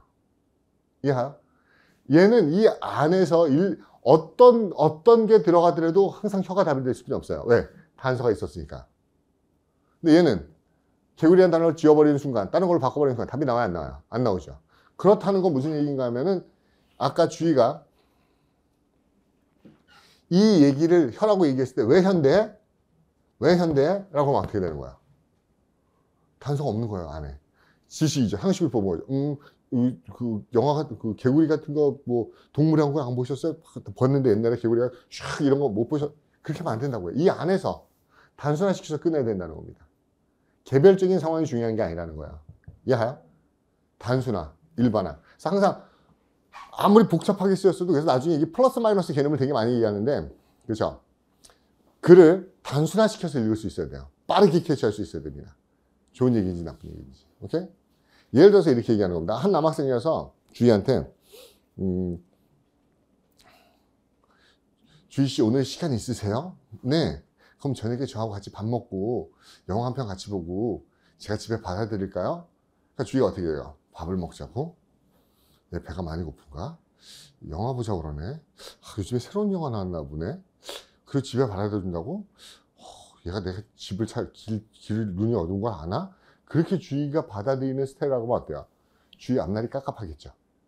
그렇죠? 아무리 그렇게 얘기했어도 거기서 뭘 끌어내야 돼? 나한테 혹시 호감이 있나? 이렇게 끌어내야지 그거를 눈에 보이는 그대로 뻔하면 안 된다는 겁니다. 그 일반화 시킬 수 있고 단순화 시킬 수 있는 게 되게 중요하다는 거예요. 오케이? 됐어요?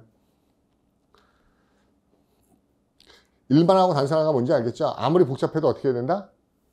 그렇죠? 단순화시키고 일반화시켜야 된다는 겁니다. 단순화시키고. 그래서 편히 논리 문제가 그렇게 바람직하진 않아요. 바람직하지 않습니다. 왜? 일부러 막 복잡하게 꽈요. 그렇죠? 그럼 여러분이 단순하게 받아들일 수 있어야 돼요. 심플하게요. 두 번째, 방향성. 이 방향성이라는 건 무슨 말이냐면요. 아까도 처음에 얘기했지만은 인간의 사고 구조에서 가장 중요한 게 뭔가 하면요. 피와 식별이에요. 두 개가 대립돼야 돼요. 두 개를 대립되는데 그 대립되는 걸 모르면 공부하기 힘들어요. 무슨 말인지 아시죠? 아까 전투에 나갔을 때 아군과 적군이 구별이 안 되는 전투원은 아무리 총을 잘 쏴도 꽝이죠. 여보세요? 사법고시를 붙었어. 그래서 헌법부터 모든 법전을 딸딸딸 외워. 법전 달달 판례 다 외우고 있어. 근데 걔가 뭐가 안 되면 저는요 법에 대해서 천재입니다. 모르는 법이 없습니다. 단 한 가지 저도 약점이 있어요. 인간이니까. 뭐야? 저는 옳고 그름이 구별이 안 돼요. 여러분 이건 악마입니다. 그렇죠? 이해가요? 법을 아무리 잘 알아도 선과 악, 옳고 그름을 구별하지 못하는 판사, 법조인 이렇게 되면 이건 뭡니까? 법조인에서 자질이 없는 거죠. 이해가요? 무슨 말이죠? 마찬가지입니다. 논리 구조를 할 때 이게 두 가지가 어떻게 대립되는지를 알아야 돼요. 이게 나한테 좋은 말 하는 건지 나쁜 말 하는 건지 긍정적인 대답인지 부정적인 대답인지 이걸 파악할 수 있는 게 순접과 역접이에요.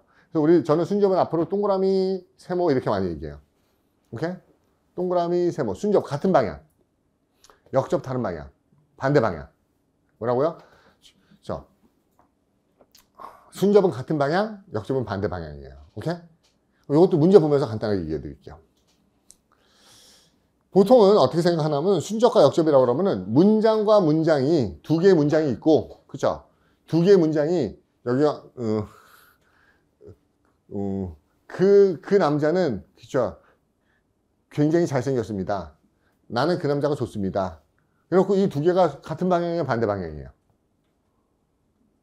그죠? 장점이 많습니다. 그를 좋아합니다. 이거 같은 방향이에요. 순접이죠. 보통 이 문장이 많이 나와요. 문장과 문장 간의 관계가 나오는데 실제로 문장과 문장만의 관계를 물어보는 게 아니라고요. 한번 재밌는 거 한번 연습해 봅시다. 별 보세요. 제임스 블랭크 is friend. 제임스는 자신의 친구를 블랭크합니다. 모르는 단어 없죠. 제임스는 자신의 친구를 어떻게 하는데 모르죠. 됐어요? 모르죠. 근데 좋아합니다. 미워합니다. 죽였습니다. 질투합니다. 별 뭐가 답일까? 뭐가 답일 것 같아요?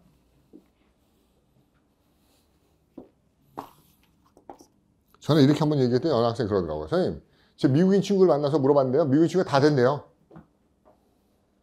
다 된대요. 틀린 거 없대요. 그래요? 별은 하나 고르면 못 고르겠어? 고르겠어요? 못 골라? 고를 수 없어요? 어때요? 민국이 어때요? 뭐가 낫 같아요? A요. 서영이는요? 보세요. 얘는 그렇게 푸는 게 아니에요. 어떻게 푸는 게 아니면, 그쵸?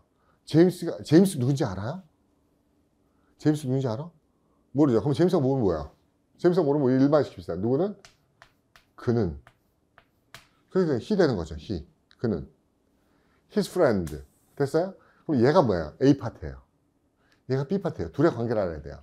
여러분 보세요. 일반화 시키세요. 일반적으로 어떤 사람이 있어? 일반화 시킬게요. 단순하게. 어떤 사람이 있는데 일반적으로 어떤 사람인데 그 사람은 자신의 친구와 관계가 어떤 관계일까? 어떤 사람과 친구는 일반적으로 관계가 어떤 관계야? 포지티브한 관계야? 네거티브한 관계야? 포지티브한 관계죠. 맞아요? 그럼 여기서 포지티브한 단어 몇 분이 없어? 하나뿐이 없잖아요. 근데 어느 학생이 저한테 와서 이러는 거예요. 선생님, C는 왜 안 돼요? 왜? C가 왜 되는데? 그때 어저께 뉴스 보니까 20년 지기 친구가 저 노래방에서 사소한 말다툼 끝에, 그쵸? 흉기로 살해. 이 뉴스, 신문은, 그건 뭐예요? 그건 논리적인 답이 아니고 뭡니까? 개인적이고 경험적인 세부적인 경우일 뿐이죠. 일반화되는 게 아니라는 겁니다. 얘가. 그런데 여기서 제가 한번 그러면 장난을 쳐볼게요. 어떤 장난을 치냐면 이렇게 한번 장난을 쳐봅시다. 프렌즈를 끝내지 않고 제임스는 그의 친구를 근데 어떤 친구 who has been annoying him for 20 years.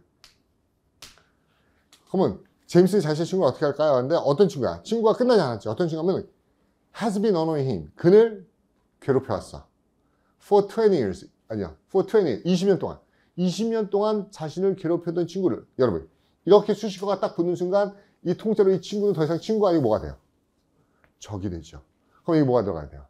네거티브한 단어 들어가야죠. 이해해요?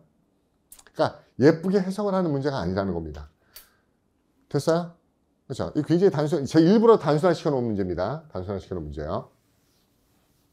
그럼 방향성을 따지는 게 중요하다는 거. 그러니까 아군인지 적군인지, 그렇죠? 같은 말 하는지 반대 말 하는지 이걸 알아야 됩니다. 그러면 조금만 더 실제로 그러면 선생님 문제가 이렇게 나오나요? 아 이렇게 단순화시켜 나오지 않죠. 좀 더 복잡하게 나오죠. 그럼 실제로 나왔던 문제를 한번 보여드릴게요. 됐어요. 실제로 나왔던 문제입니다. 기출 문제죠. 어렵지 않아. 어떻게 됐냐면 contemporary critics 아직 모르는 단어도 있겠지만 contemporary critic은 현대의 평론가들은 이런 뜻이에요. 현대의 평론가들은 blank, 종종 blank the point, 그 시인을 어떻게 하죠? 현대의 평론가들은 그 시인을 어떻게 하죠? 몰라요? 몰라요? 여러분 알면 안 돼요. 그죠? 현대 평론가들은 그 시인을 어떻게 하죠? 시인 누군데 이름이? 롱펠로우라는 시인이래요. 여러분 문장이 만약에 여기서 끝났다고 그러면은 여기 이하가 후 이하가 없다고 그러면은 현대의 평론가들은 그 롱펠로우라는 시인을 어떻게 하죠? 그러면 답이 뭘까? 뭐가 들어갈까? 그럼 하나뿐이 없어요. 현대의 평론가들은 그 시인을 어떻게 해요? 평론하죠. 이게 답인 거죠. 이해가요? 평론가들은 시인에 대해서 뭐예요? 평론하지. 이게 답이죠. 근데 여기서 또 있지. 후. 근데 그 시인은 어때요? rely on, 의존했어요. 근데 too much니까 어떻게 했죠? 지나치게 많이 의존하고, 굉장히 많이 의존하고 있죠. 뭐예요? 시적인 운율에. 그렇죠. 그 시인은 시적인 운율에 굉장히 많이 의존해요. 근데 이 시적인 운율은 어떤 시적인 운율인가 하면은 only suitable for right verse, 가벼운 경시, 가벼운 경시에만 적절한 그 운율을 굉장히 많이 중시합니다. 여러분, 이렇게 보는 순간 어때요? 아, 복잡하다, 전문적이다. 야, 롱펠로에 대해서 공부했어야 되는데 어렵네. 그럴까? 그렇지 않아요. 주의, 답이 뭘 것 같아요?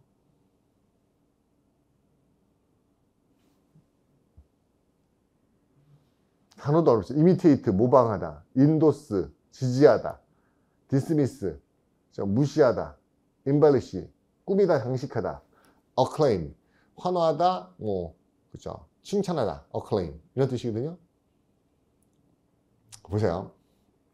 요새 하나 재밌는 얘기를 해줄게요. 어떻게 방향을 잡는지. 그냥 글자 하나 뽑아서 보면 굉장히 어려운 문제가 될 수 있어요. 근데 먼저 이거부터 해봅시다. 여러분이 그 단순화나 방향성을 어떻게 할 수 있는지. 주의가 바빠요. 좋아요, 나빠요? 바쁜 건 나빠요? 평생 아무것도 안 하고 그냥 뭡니까 올드보이처럼 백수로 직업도 없이 그렇게 빈둥거리고 싶어요? 다시 물어볼까? 주의가 바빠요. 좋아요, 나빠요? 좋아요. 그러면 어때요? 저 쉬는 날도 없이 평생 일만 하다가 과로사로 죽고 싶어요? 여러분, 항상 판단할 수 있는 건 아닙니다. 판단할 수 없는 건 판단할 수 없어야 돼요. 그럼 다시 물어볼게요. 바쁜 건 좋아요, 나빠요? 경험적으로 판단하지 마세요. 논리의 가장 큰 적은 개인적 경험입니다. 바쁜 건 좋아요, 나빠요?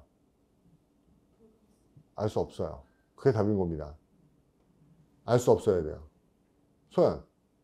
소연이가 optimistic, 낙관적이에요. 좋아요, 나빠요? 본인이 낙관적이면 좋아요, 나빠요? 좋아요. 여러분, 그럼 비관적인 건 좋아요, 나빠요? 비관적인 게 나쁜 건 낙관적인 게 좋은 거 아니에요? 아니에요. 낙관적인 게 좋은 건가요? 낙관적인 게 좋은 건가요? 낙관적인 게 뭐예요? 확실한 근거 없이 잘 될 거라고 생각하는 거죠. 비관적인 거는 확실한 이유 없이 안 될 거라고 생각하는 거죠. 그럼 낙관적인 거는 이유 없이 잘 된다고 생각하면 좋은 거예요? 나쁜 거예요? 판단할 수 없어요. 그럼 이건 좀 쉬운 거 같게요. 수아가 예뻐요. 좋아요, 나빠요? 크게 얘기해요. 수아가 예뻐요. 좋아요, 나빠요? 이거는 판단해야 돼요. 알겠어요? 이거는 아까 바쁜 거하고 낙관적인 건 달라. 이거는 분명히 긍정적인 얘기죠. 수아가 예뻐요. 그럼 어때요? 좋아요. 이렇게 얘기해야 되죠, 이거는. 근데 또 그걸 꼬는 학생도 있어요. 수아가 예뻐요. 그랬더니 어때요? 나빠요. 왜? 그랬더니 아닌 거 알면서 놀리는 거잖아. 이렇게 오지 마세요. 알겠어요? 자, 있는 그대로 보라고요. 개인적으로 트위스트 시키면 안 됩니다. 다시 갈게요. 주의가 너무 바빠요. 지나치게 바빠요. 과도하게 바빠요. 좋아요, 나빠요? 여러분, 왜요? 바빠서? 아니죠.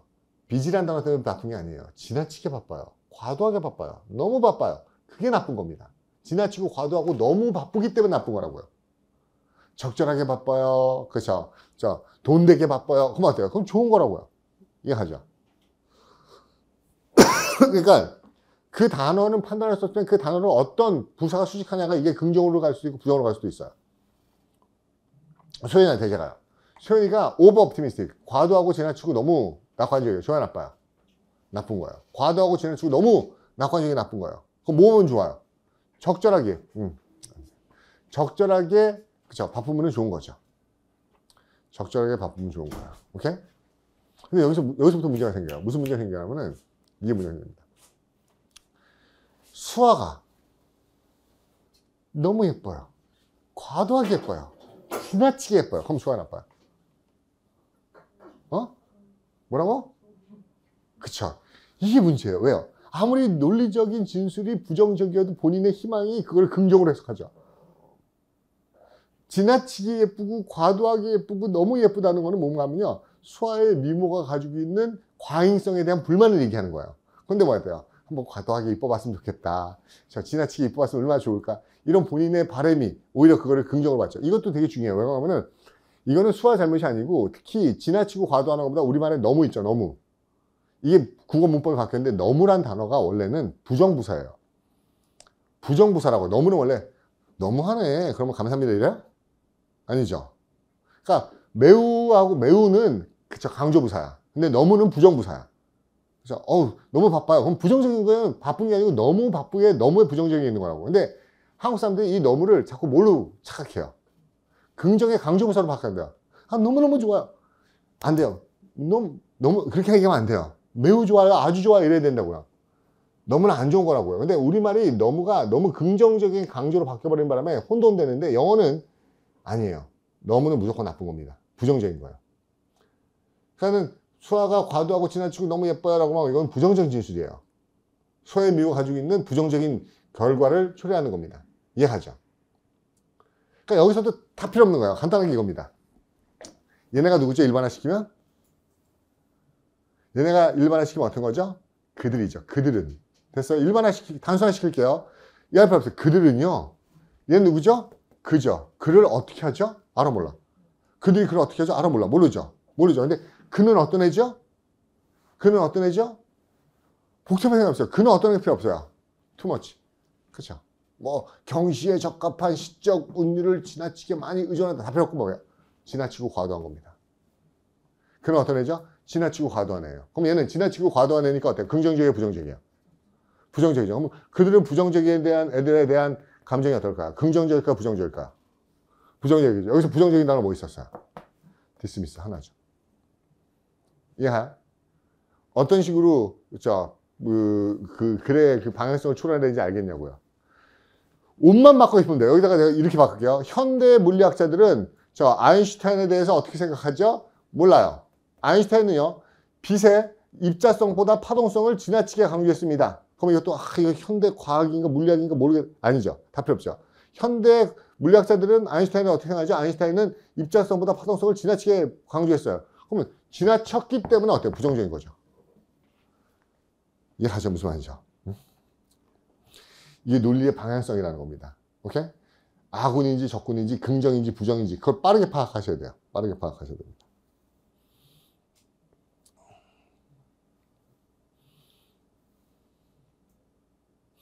이거 한번 해보겠어요. 이거 재밌어요. 그렇죠? 누구죠? KT 누구죠? she, 그녀는. 누군지 모르잖아. 일반화시킬게요. 뭘로 가득 찼죠? 모르죠. 얼마 안 돼요. 그녀에게는 뭐가 가득 차 있죠? 몰라요. 누구에게요? 남자친구에 대해서. 여러분 주목. 여기서 끝났다면 어떤 여자가 자신의 남자친구에 대해서 뭘로 가득 차 있을까? 긍정으로 부정으로. 또 개인적으로 내 남자친구 이러지 말고 그건 개인적인 거고 일반화시키면 어떤 여자가 남자친구에 대해서 어떤 감정이지? 긍정적인 감정이 가득 차 있겠죠. 근데 여기서 끝나지 않고 여기 갔어. 근데 그 남자친구가 어떤 애야? used to, 과거에 학대했어. 자신의 여동생을. 이 새끼 더 이상 그러면 뭡니까? 이건 욕 나오죠. 긍정 쓸 수 없죠. 자신의 여동생을 학대했던 남자친구에 대해서 뭘로 가득 차 있어요? 그러면 긍정이야 부정이야? 부정이지. 부정이야. 근데 부정적인 것만 찾으면 돼. 이제 방향성 잡았어. 오케이? 근데 애정, 분노, 존경, 복수. 문제가 생긴다. 아까 그건 하나만 남았었는데 뭐가 몇 개가 남았어. 부정적인 몇 개가 있어. 몇 개가 있어? 2개 있네. 뭐하고 뭐? B하고 E네. 그쵸? 그럼 어떡할 건데? 좀 더 생각해봐요. 부정적인 걸로 가득 차 있죠. 부정적인 무엇으로 가득 차 있을까? 부정적인 무엇? 자기 여동생을 괴롭히는 애, 자기 동생을 괴롭히는 애에 대해서 뭘로 가득 차 있을까? 부정적인 무엇? 행동 아니면 감정. 그쵸? 이거 뭐야? 복수죠. 이거 뭡니까? 부정적인 행동이죠. 이거는 분노죠. 이건 부정적인 감정이죠. 맞아요? 그럼 뭐가 들어가야 돼요? 부정적인 감정의 단어인 얘가 들어가는 게 맞겠죠. 만약에 제가 was full of가 아니고 case executed, 실행했습니다. 어떤 걸 did, 행했습니다. 그럼 뭘 했을까? 부정적인 감정을 해? 행동을 해? 그러면 얘는 복수가 되겠죠. 이해가요? 오케이. 논리랑 과목 진짜 단순하지 않습니다. 단순화시키는 게 목적인데 참 웃기잖아요. 이게 무슨 얘기인데 단순화가 단순하지가 않아. 짜증나게. 그렇죠? 단순화시키는 게 단순하지 않아요. 생각보다 단순해져야 됩니다. 그렇죠? 여기 보세요. 뭐라고 써있냐면 수험생들이 가장 적응 못하는 부분이라고 써있어요. 문제 속 단서 찾기. 참 어려워요. 문제 안에서 단서를 찾아야 되는데 수험생들이 가장 못해요. 가장 못해요. 볼게요. 의미는 아주 간단해. 논리 문제의 정답의 근거는 반드시 문제 속에 있다. 그러니까 여러분이 푸는 문제의 정답은 어디에 있다고요? 정답의 근거가 어디 있다면 문제 안에 있어요. 어디가 아니라 not in your mind, not in your heart. 여러분의 머리나 가슴 속에 있는 게 아니에요. 어디에 있다? 문제 안에 있어요. 그러니까 항상 이거는 밑줄 치는 연습해야 돼. 왜 그게 답인데? 그러면 이 부분 때문에요. 웬 답인데? 이 부분 때문에요. 그래서 제 생각으로는 이러면 안 돼요. 경험, 상식, 배경 지식, 윤리, 철학, 신념, 당위성 이런 것들이 절대로 개입되면 안 됩니다. 문제 안에서 가야 된다고요. 이거 다 여러분 머릿속하고 경험에 있는 거라고요. 경험, 상식, 지식, 윤리, 철학 이런 거 안 돼요. 민국 빨리 얘기하지 말고 천천히 얘기하세요.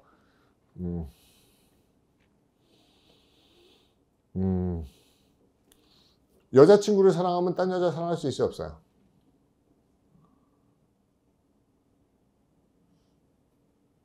잘 얘기하세요. 이미지도 있으니까. 여자친구를 사랑하면 딴 여자 사랑할 수 있어요, 없어요? 없어요? 큰일 났네. 그렇죠. 어떡하죠? 우리 여자친구 사랑하면 딴 여자 사랑할 수 있어요, 없어요? 아니요, 답을 얘기하라고요. 그 정치할 거예요? 그렇게 정치인의 발언을 하지 말고 여자친구 사랑하면 딴 여자 사랑할 수 있어요, 없어요? 없어요. 별이 남자친구 사랑하면 난 남자 사랑할 수 있어요, 없어요?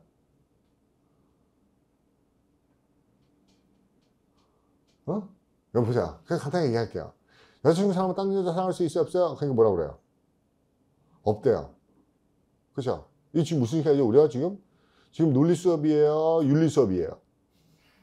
그죠? 지금 논리 수업이라고요. 그러니까 물론 윤리적이죠. 여자친구 사랑하면 딴 여자 사랑할 수 없대. 윤리적이지. 근데 논리는 틀린 거야. 여자친구 사는데 왜 딴 여자를 사랑 못해? 여자들이 서로 배반 사건이에요? 배반 사건을 뭘 얘기하냐면 동시에 일어날 수 없는 사건이에요. 동전의 앞면과 뒷면이 동시에 나올 수 없죠. 동전이 앞면에 나오면 뒷면이 못 나오죠. 그래서 독립사건이라고요. 야, 사과를 좋아하면 귤은 미워. 난 사과를 좋아하기 때문에 귤은 미워. 이래야 돼? 위아더 월드. 난 다 좋아요. 홍익인간. 이러면 되잖아요. 논리적인 거하고 윤리적인 거 헷갈리지 말라는 겁니다. 논리적인 거하고 윤리적인 게 더 재밌는 거 물어볼게요, 그러면. 수아, 솔직히 해보세요. 잘생긴 남자 어때요? 잘생긴 남자 어때요? 크게. 그거 보세요. 아무리 설명하면 뭐해? 지 생각 얘기하잖아요. 그죠? 그거 다 근거 어디 있는데? 여기 있지. 잘생긴 남자 좋은데. 좋은데. 잘생긴 남자 있으면 좋겠. 그래요? 왜 여기서 답을 찾냐고요? 이게 논리 시간이잖아요. 서영, 잘생긴 남자 어때요?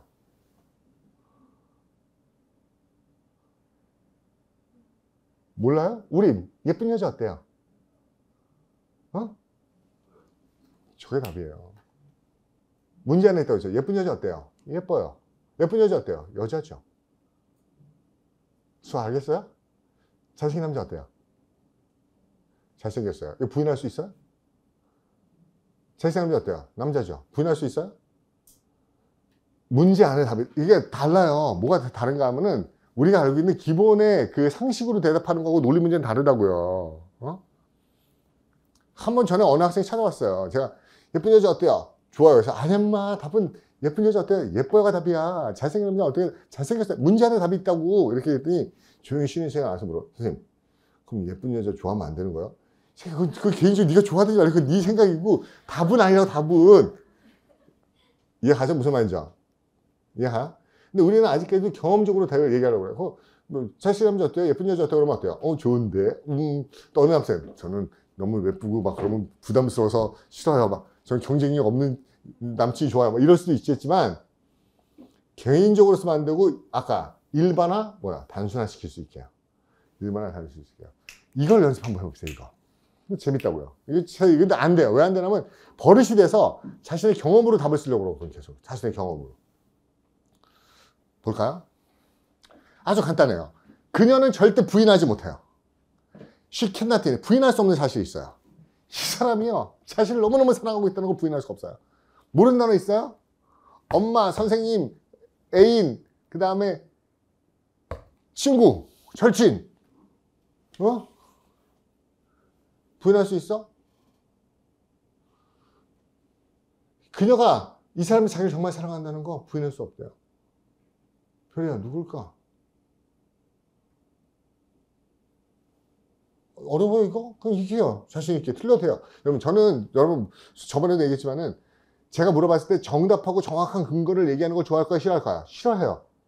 여러분이 틀려야 돼요. 그래야지 제가 존재감이 살아요. 아니지. 그러면 설명하죠. 여러분이 너무 정확하게 얘기하고 정확하게 단순하게 제가 존재의 의미가 없죠. 잘했어요. 다음 문제 이래야 되잖아. 그러니까 틀리라고, 제발. 왜? 자신있게 얘기해요. 뭐가 다 같아요? 엄마. 민국이는요? C요. 서영이는요? 여러분 이거 길 가다가 미국인 갖다 주고요. 미국인 100명 갖다 주고 답 쓰라고 하면 다 99% 못 나올 것 같아요. 여러분 이건 영어 문제가 아닙니다. 논리 문제라고 그랬어요. 미국인 갖다 주고 답 쓰라고 하면 99%가 엄마 나와요. 물어볼게요. 밑줄 쳐볼게요. 어디가 근건데? 여러분 여기 문제에 밑줄 쳐집니까? 안 쳐지죠? 어디 쳐져요? 내 머릿속 가슴에 쳐져. 오늘 아침에도 엄마가 나가던데 막 잔소리하다가 서영아 그래도 열심히 공부하면서 밥은 굶지마 하면서 10,000원짜리 하나 찔러준대. 역시 친엄마 맞네. 우리 엄마가 나 사랑하는 것 같아. 막. 경험 아니에요? 경험 아니에요? 문제 안에서 찾으라고 했었죠. 제가 좀 전에 뭐라고 했어요? 형, 잘생긴 남자 어때요? 잘생겼어요? 그럼 물어볼게요. 어떤 남자가 잘생긴 건데? 그쵸? 여러분 이게 원숭이 되면 안 돼요? 잘생긴 남자 없어요. 잘생겼어요. 그럼 어떤 남자 잘생겼는데? 일단 옷을 잘 입고. 그러면 안 돼, 알겠어요? 그럼 안 됩니다. 잘생긴 남자 어때요? 잘생겼죠. 그럼 어떤 남자가 잘생겼죠? 잘생긴 남자가 잘생긴 거죠. 가수는 뭐예요? 여러분 가수는 뭐예요? 가수 뭐해? 가수 뭐 하냐고 그러니까. 노래 부르죠. 그럼 누가 노래 불러요? 또 그러니까 거기서 또 얘기해. 누가 노래 부르는가? 노래는 나도 부르는데. 이러면 안 돼, 알겠어요? 노래는 누가 하죠? 노래 부르는 애가 하는 거죠. 가수가. 무슨 말인지 알겠어요? 어떻게 보면 논리 문제는요, 굉장히 단순해요. 왜냐하면 동어 반복이에요. 그리고 일반화되기 때문에 절대로 개별적인 케이스가 더 안 된다고. 보세요. 부인할 수 없어요. 그럼 항상 참이라는 뜻이죠. 그렇죠? 항상 참이라는 뜻이죠. 여러분, 예쁜 여자 어떻다고 그랬어요? 예쁜 여자 어떻다고 그랬어요? 잘생긴 남자 어떻다고 그랬어요? 그러면 어떤 사람이 잘생겼죠? 어떤 사람이 예쁘죠? 그러면 어떤 사람이 자신을 사랑하죠? 이게 B파트예요. 어떤 사람이 자신을 사랑하죠? 자신을 사랑하는 사람이 자신을 사랑하죠. 여기에 lover, 자기를 사랑하는 사람이라는 lover를 찾으세요. 하나뿐이 없어요. 몇 번이요? 애인이요. 이해가요? 무슨 말이죠? 애인이 사랑하는 사람은 자신을 사랑하는 거죠. 그래서 우리 엄마도 날 사랑하는데, 야, 솔직히 얘기해봅시다. 이런 얘기 미안하긴 하지만, 그러면 일만 할 시켰는데, 그럼 고아는 어떡할 건데? 엄마가 없는데, 그럼 어떡할 건데? 그러면 엄마가 답이 되게 해줄까? 엄마가 답이 되게? 엄마가 답이 되면 이렇게 해요.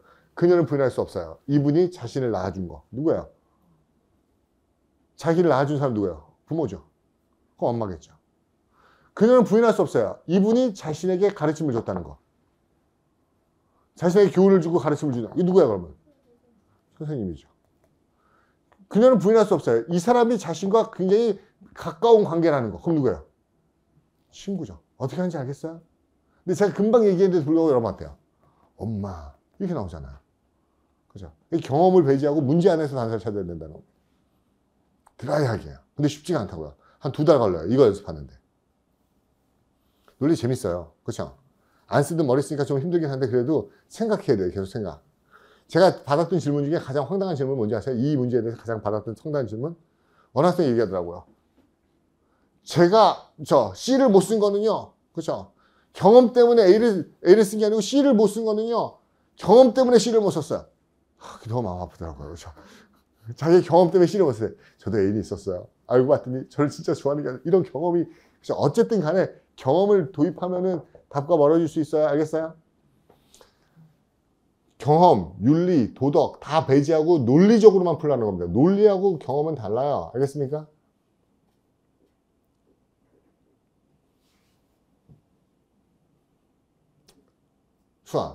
수업을 열심히 듣고 있는데 자꾸 졸려. 막 졸려. 내 수업 듣다가 졸려요. 그러면 그냥 계속 졸아요? 아니면 잠을 참고 수업을 열심히 들어요?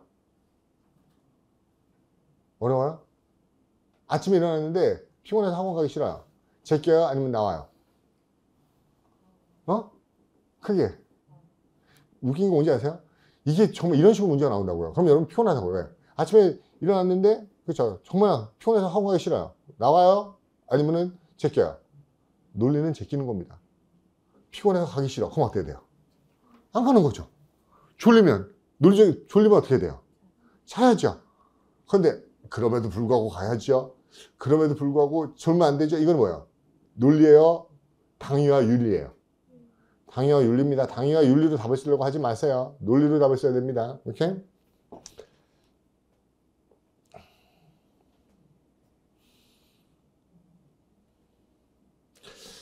네 번째.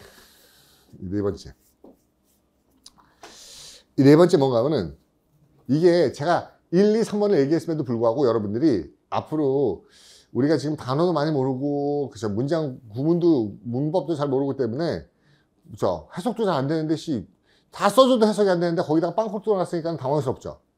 그러니까 여러분이 어떻게 하냐면은 자기도 모르게 의식적으로 A번 넣고 해석해보고 B번 넣고 해석해보고 C번 넣고 해석해보고 D번 넣고 하나씩 넣으면서 해석을 해요. 대입해서.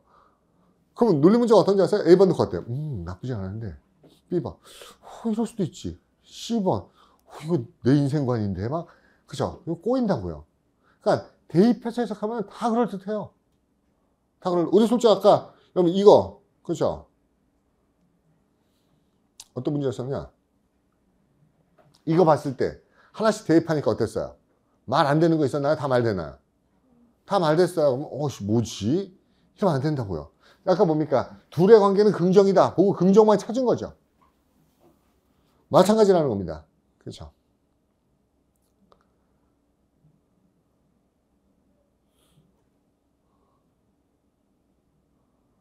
자, 보세요.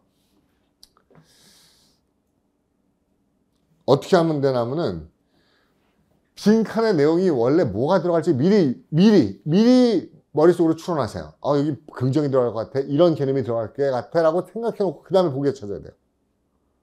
대입해 보면 안 된다고요. 오케이? 한번 이 대입 해석이 되게 생각보다 중요해요. 우리가 테크니컬하게 되게 중요합니다. 보세요. If you work hard, 열심히 일하면, 그렇죠? 당신 열심히 일하면, you are what? 어떻게 되나요? 주의. 여기 모르는 단어 혹시 있어요? 모르는 단어 없지, 주의. 근면해져요, 지쳐요, 부자 돼요, 해피해져요. 모르는 단어 있어요? 없죠? 그럼 뭐가 답이에요, 열심히 하면? B요. 소연이는? C요. 우리미는? C요? D요. D요? B요? 수아는?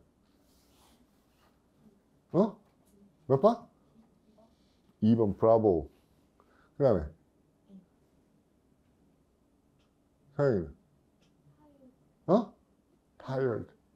그 다음에 참 웃기는 게 뭔가 하면 이거는 매번 제가 이게 굉장히 오랫동안 물어보고 있는 질문이에요. 이게 제가 내 문제가 아니라 기출문제였어요. GRE 기출문제였는데 항상 얘가 1등이에요. 그 다음에 간혹 가다가 얘도 많이 나와요. 가장 꼴등이 뭘 것 같아요. 얘는 절대 안 나오더라고요. 근데 웃긴 게 뭔지 아세요? 지금 이렇게 계속 설명했잖아요. 똑같은 거. 방향성 잡아야 된다. 일반화 시켜야 된다. 단순화 시켜야 된다. 그 다음에 절대로 뭐 하지 마라. 플러스 마이너스 반수 잡고 그죠? 상식이나 당위 이런 데다 말고 논리적으로 풀어라. 문제 속에서 단서 찾아라. 이렇게 얘기했음에도 불구하고 쓰는 거 똑같잖아요. 보세요. 얘가 A 파트예요. 여러분 아까 뭐라고 했었죠? 잘생긴 남자? 어때요? 잘생겼죠? 당신 열심히 일하면 당신 어떤 사람이죠?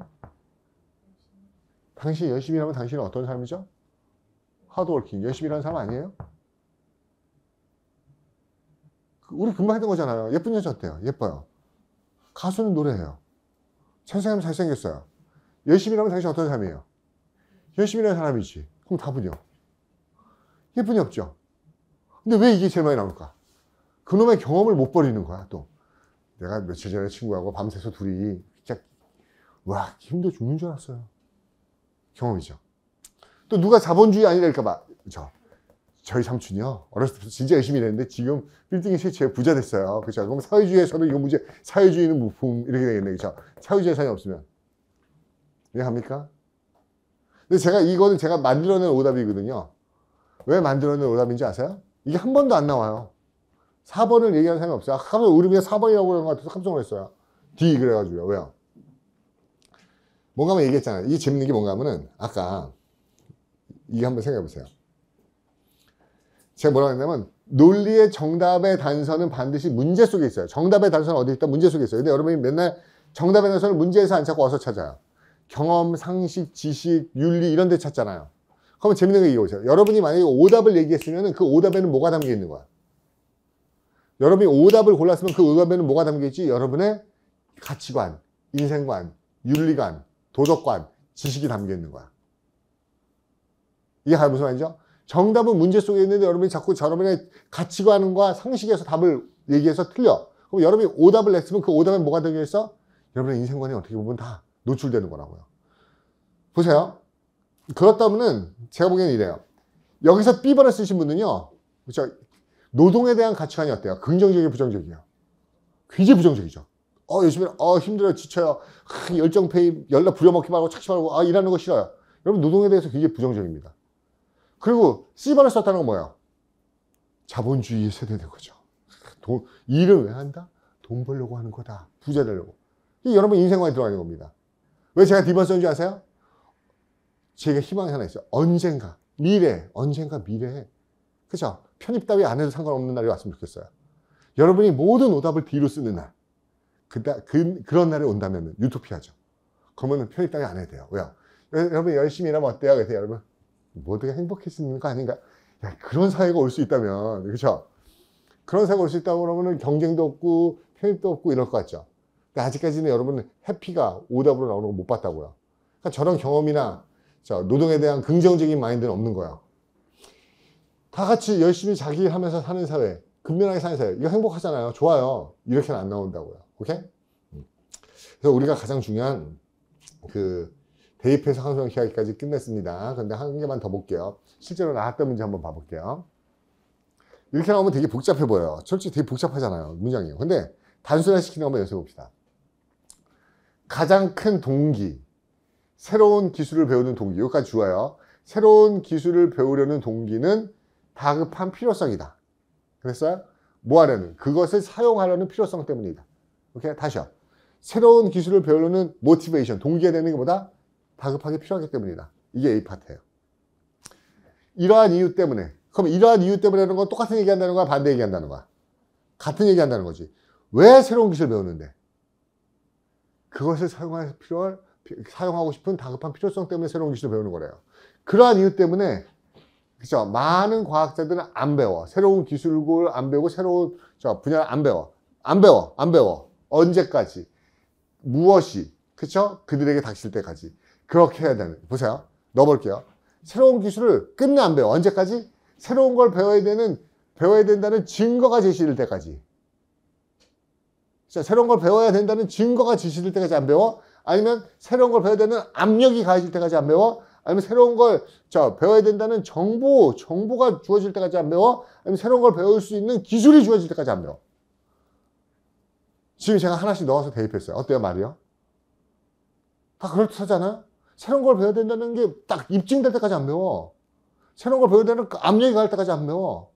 새로운 걸 배워야 된다는 정보가 주어질 때까지 안 배워. 새로운 걸 배워야 된다는, 그렇죠? 배울 수 있는 기술이 있을 때까지 안 배워. 그럼 다 말 되는 거죠. 이거 뭐가 답일까?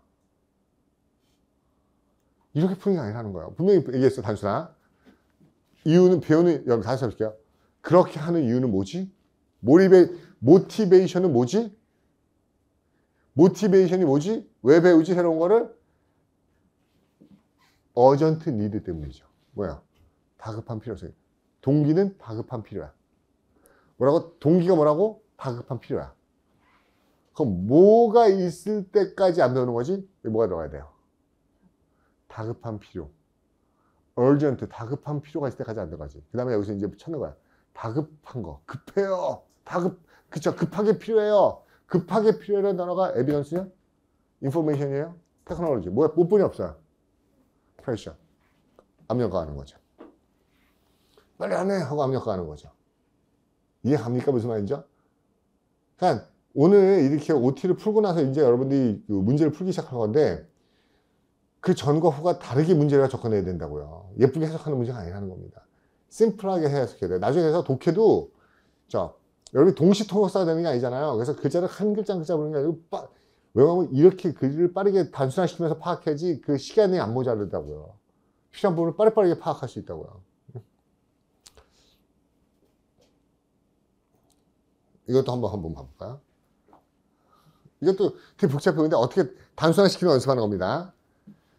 유네스코의 직원들은 도우지가 사람들이죠. 유네스코가 뭔지 알죠? UN 그 과학문화연구기관이죠. 유네스코에 있는 사람들은 믿어요. 뭐라고 믿죠? 전쟁이라는 게 시작한다고요. 어디에서요? 인간의 머릿속에서요. 그러니까 유네스코에 있는 사람들은 전쟁이 어디서 시작한다고? 인간의 마음속에서 시작되는 거라고 믿어요. 근데 여기 동그라미 순잡이죠. 그렇기 때문에. 그럼 유네스코에 있는 직원들과 사람들은 전쟁은 어디서 생각한다? 인간의 내적인 정신에서부터 시작하는 거라고 믿기 때문에 그 조직은 기여합니다. 뭘 기여하죠? 교육적 프로그램에 많은 contribute, 기여를 하고 있어요. 교육에. 근데 이 교육적 프로그램도 어떻죠? 다문화적이고 다인종적인 상호 이해를 블랭크하는 거예요. 그럼 어때요? 그러니까 이게 되게 빨라야 돼요. 눈치가. 이게 이 정보를 다 가져가려고 하면 어때요? 굉장히 힘들죠? 수아, 여기서 중요한 정보가 뭘 것 같아?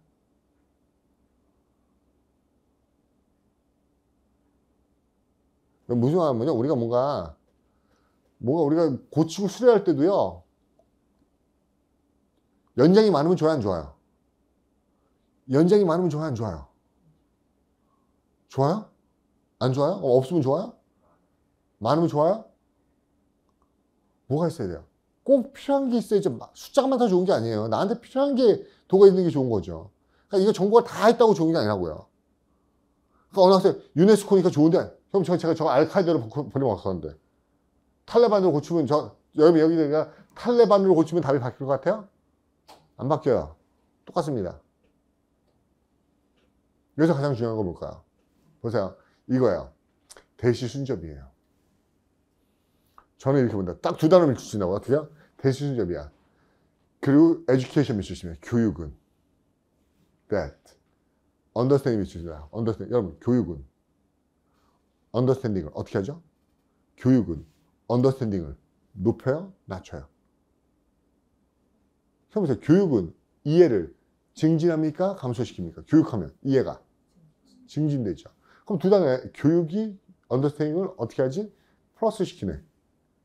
교육이 understanding 플러스 시키네. 미리 생각하고 그 다음에 플러스 시키는 게 뭔데? 플러스 시키는 게 뭐냐? 하나뿐이 없네요. foster. 키우다, 육성하다. 이해 갑니까? 이해가요? 어떻게 접근해야 되는지요? 뭐 나머지 단어들 얘기 안 해드릴게요. 이거 수업하면서 다시 한번 볼 거니까는 논리라는 과목이 어떤 건지 얘기해 드리려고 하는 거니까 한번 잘 따라와 보세요. 그 다음에 이거는 여러분이 할 수가 없어요. 근데 어쨌든 개념만 얘기해 드릴게요. 영영사전의 활용도를 제거하라는 거는요. 이게 우리 영한사전을 보면은 한국말로 될 수 있는 표현이 다 있거든. 그렇죠? 그러니까 예를 들어서 이런 겁니다.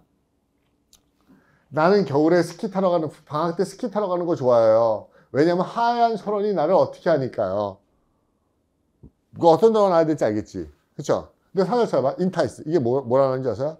자극하다, 유혹하다. 이렇게 나와요. 사전에 보면. 자극하다, 유혹하다. 하얀 설원이 나를 자극하고 유혹하니까요. 오, 괜찮네. 이게 생각 어때요? 자극하다, 흥분시키다. 하얀 설원이 나를 자극하고 흥분시키니까요. 나쁘지 않네. 인트리그. 어떻게 나와 있어? 사전에 보면은. 이것도 뭡니까? 그죠? 자극하고 흥미롭게 하다. 날 자극하고 흥미롭게 하니까 괜찮네. 프로보크. 나를 자극하고 도발하니까. 자극하고 도발하니까 말 되네. 그죠? 모티베이트. 나를 자극하고 동기를 부여하니까. 다 돼, 한국말로. 한국말로 다 된다고요. 근데 영명사전을 보면은 이게 의미가 다르다는 예문들이 나와요. 인타이스는 보통 어떨 때 쓰는 건가 하면, 그러니까 어휘를 제가 복합통역 강의 들으면 아시겠지만 제가 단어 유래나 예문이나 이런 걸 되게 어떤 느낌이라는 걸 되게 많이 얘기해 주죠. 동요라고 얘기해서 인타이스의 저 티쿰, 이 티쿰이라는 단어가 이게 불이에요, 불꽃. 이거 인타이스 어떻게 생각하면요. 여름에 모닥불을 펴놓으면 나방들이 저 불을 따라서 막 접근하다가 나중에 씩 타 죽죠. 그런 유혹이에요. 인타이스요. 저 모닥불을 향해 뛰어가는 불나방, 그래서 타 죽는 유혹이에요. 그 화려함에 미쳐서 빠져들어가자 자기 파멸하게 된 유혹. 그쵸? 그쵸? 그럼 저거 어때요? 슬로프, 하얀 슬로프가 나를 인타이스하고 막 슬로프 따라가다 으아! 그러고 떨어 죽어? 막 그런 얘기예요? 아니잖아. 인트리그는 이 트릭이야, 트릭. 여러분, 1 더하기 1이 뭐야? 어? 아, 2 아니야. 1 더하기 1은 과로. 힘든 일. 오케이? 2 더하기 1은 뭐야?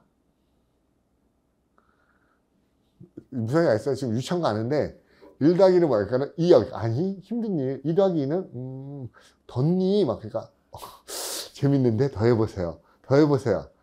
그게, 물론 유치원 가는데 인트리는 그거야. 트릭. 뭔가 함정에 빠뜨리는 거야. 그래서 자꾸 함정에 빠뜨려서, 자꾸 헷갈리네? 재밌네? 더 내보세요. 이렇게 자꾸 흥미롭게 뭔가 속이면서 이게 인트리그예요. 수수께끼 내듯이. 이해가요? 그럼 여기서 슬로프가 막 문제 내면서, 그쵸? 스핑크스처럼 문제 내면서, 그쵸? 이건 뭘까? 이렇게 나를 흥미롭게 하는 거 아니죠? 프로보크의 보크는 소리예요. 프로보크. 앞에서 부르는 거예요. 아, 바보야. 멍청한 놈아. 하지 마라. 이건 자극하고 도발. 나 자극하지 마. 도발하지 마. 열받아. 화나게 하는 거야. 모티베이트. 나를 움직이는 거라고요. 그러니까 뭐야? 나를 밖으로 불러내요. 익사이트. 사이트가 밖으로 불러내는 거. 그런 의미. 그러니까 똑같이 우리말로 자극하다라는 말이 있지만은 어때요? 영영의 의미로 이게 어떤 의미인지를 파악하셔야지 답을 찾을 수 있다는 겁니다. 근데 이건 여러분이 할 수 있는 게 아니고 제가 계속 어휘 강의 들으면서 어휘의 의미의 차이를 얘기해 드려야 되는 겁니다. 물론 처음에는 러프하게 다 비슷한 의미예요 라고 외울 필요 없어요. 그런데 그 나중에 가면은 이게 구별될 수 있는 것까지 올라가셔야 됩니다. 옛날에 유튜브에서 무슨 타일러라는 연예인하고 그 수능 강사가 막 이렇게 한번 배틀이 붙었던 거 아세요? 그거 몰라요? 그거 보면서 제가 되게 피식 웃었어요. 왜 웃었냐면은 똑같은 말을 서로 싸우면서 하더라고요. 왜 건드렸냐면 타일러가 수능 영어 시험을 보면서 이런 시험은 없어요. 쓰레기예요. 라고 얘기해버린 거야. 이거 말도 안 되는 영어 시험인데 한국에서는 수능 영어 가르칠 때 수능 영어 선생님이 교재들 보니까는 완전히 잘못됐어요. 쓰레기예요. 이렇게 얘기한 거야. 그러니까 수능 영어 선생님 말도 안 되는 소리 말 네가 쓰레기다 하면서 둘이 붙은 거야. 근데 이 주장이 뭔가 하면요. 똑같은 얘기였어요. 타일러가 얘기한 건 그거였어요. 얘하고 얘는 동료가 아니에요. 웃기지 마라. 이거 동료로 시험 문제 나온다. 이 둘이 싸운 거예요. 누가 맞을까요? 둘 다 맞아요. 엄밀히 얘기해서 이 세상에 동료는 없어요. 엄밀히 얘기해서 아무리 똑같은 의미라고 해도 똑같은 의미지만 똑같은 느낌까지 전달하지 않는다고요, 상황이. 그렇죠? 우리가 신생아 이렇게 쓰지만은 신생아에서 신생아가 새로 태어난 아이잖아요. 근데 그거를 갓난아이 이렇게 쓰죠. 신생아, 갓난아이. 그렇지만 신생아 씨입니다. 그거랑 갓난아이 씨입니다. 이렇게 얘기 안 한다고요. 똑같은 말이지만은. 그리고 그걸 또 섞어가지고 신생아를 뭐야? 갓생아, 신난아이 이렇게 쓰지 않는다고요. 무슨 말인지 알죠? 그러니까는 그런데 왜 타일러도 오버를 했나 하면요. 오버한 거죠. 물론 어느 정도 수준이 올라가면 모든 어휘는 같은 단어들도 다 뭡니까? 다른 느낌으로 쓰기 때문에 이게 다 차이가 있어요. 그런데 우리 사다리 걷어차기 알죠? 사다리 걷어차기. 그렇죠? 어느 층에 올라가면 사다리를 걸어 올라가야 돼. 근데 그 위에 올라가면 더 이상 그 사다리가 필요해, 안 필요해? 안 필요해서 사다리 땅 쳐버리는 거죠. 근데 거기까지 가기 위해서는 사다리가 필요해. 그러니까 우리나라 수능 영어에서 동요 외우는 건 왜 외우는 걸까? 사다리예요. 그래서 그 동요가 어느 정도 이게 같은 동요라고 외우고 있으면 엄밀히 얘기하면 이게 동요 아니에요. 똑같이 바꿔 써버리면 어색할 때가 되게 많아요. 그렇지만 이렇게 외워놓고 나면 이제부터는 이게 같은 유의 단어라는 걸 알고 나면 그 다음 단계로 넘어갈 때는 이거 동요 치워버리고 얘네 느낌을 구별해야 되겠죠. 근데 그 전에는 뭡니까? 이게 그렇죠? 같은 유의 단어라는 걸 알고 있어야 될 거 아니에요. 이해가시죠? 무슨 말인지요? 그러니까 얘네는 여러분들이 중고등학교 때 배우던 그런 동요보다는 조금 더 유시지나 그죠? 뉘앙스나 이런 거에 구별을 물어봅니다. 이게 영영사전의 의미예요. 조금 까다로워요. 그건 제가 나올 때마다 그 설명을 해드리고 또 저 어휘 강의를 열심히 들으시면은 그게 구별이 돼요. 왜 구별이 되면 아까 제가 그렇게 구별했잖아요. 어원을 가지고. 그죠? 어원을 가지면 그 단어가 어떤 느낌으로 만들어진 건지 알기 때문에 그 단어의 뉘앙스를 알기가 되게 쉬워요. 어떻게 만들어가지고 왔는지 보면은. 오케이? 오케이. 그리고 아까 제가 제일 처음에 뭐 한다고 그랬었냐면은 그거 한다고 그랬었잖아요. 뭔가 하면은 그 신호 구조 찾는다고 했잖아요. 그 신호 구조는 문제들마다 팁으로 제가 얘기해 드릴게요. 이 문제는 이런 팁이 있어요. 이 문제는 이런 팁이 있어요. 이렇게 얘기해 드릴게요. 오케이?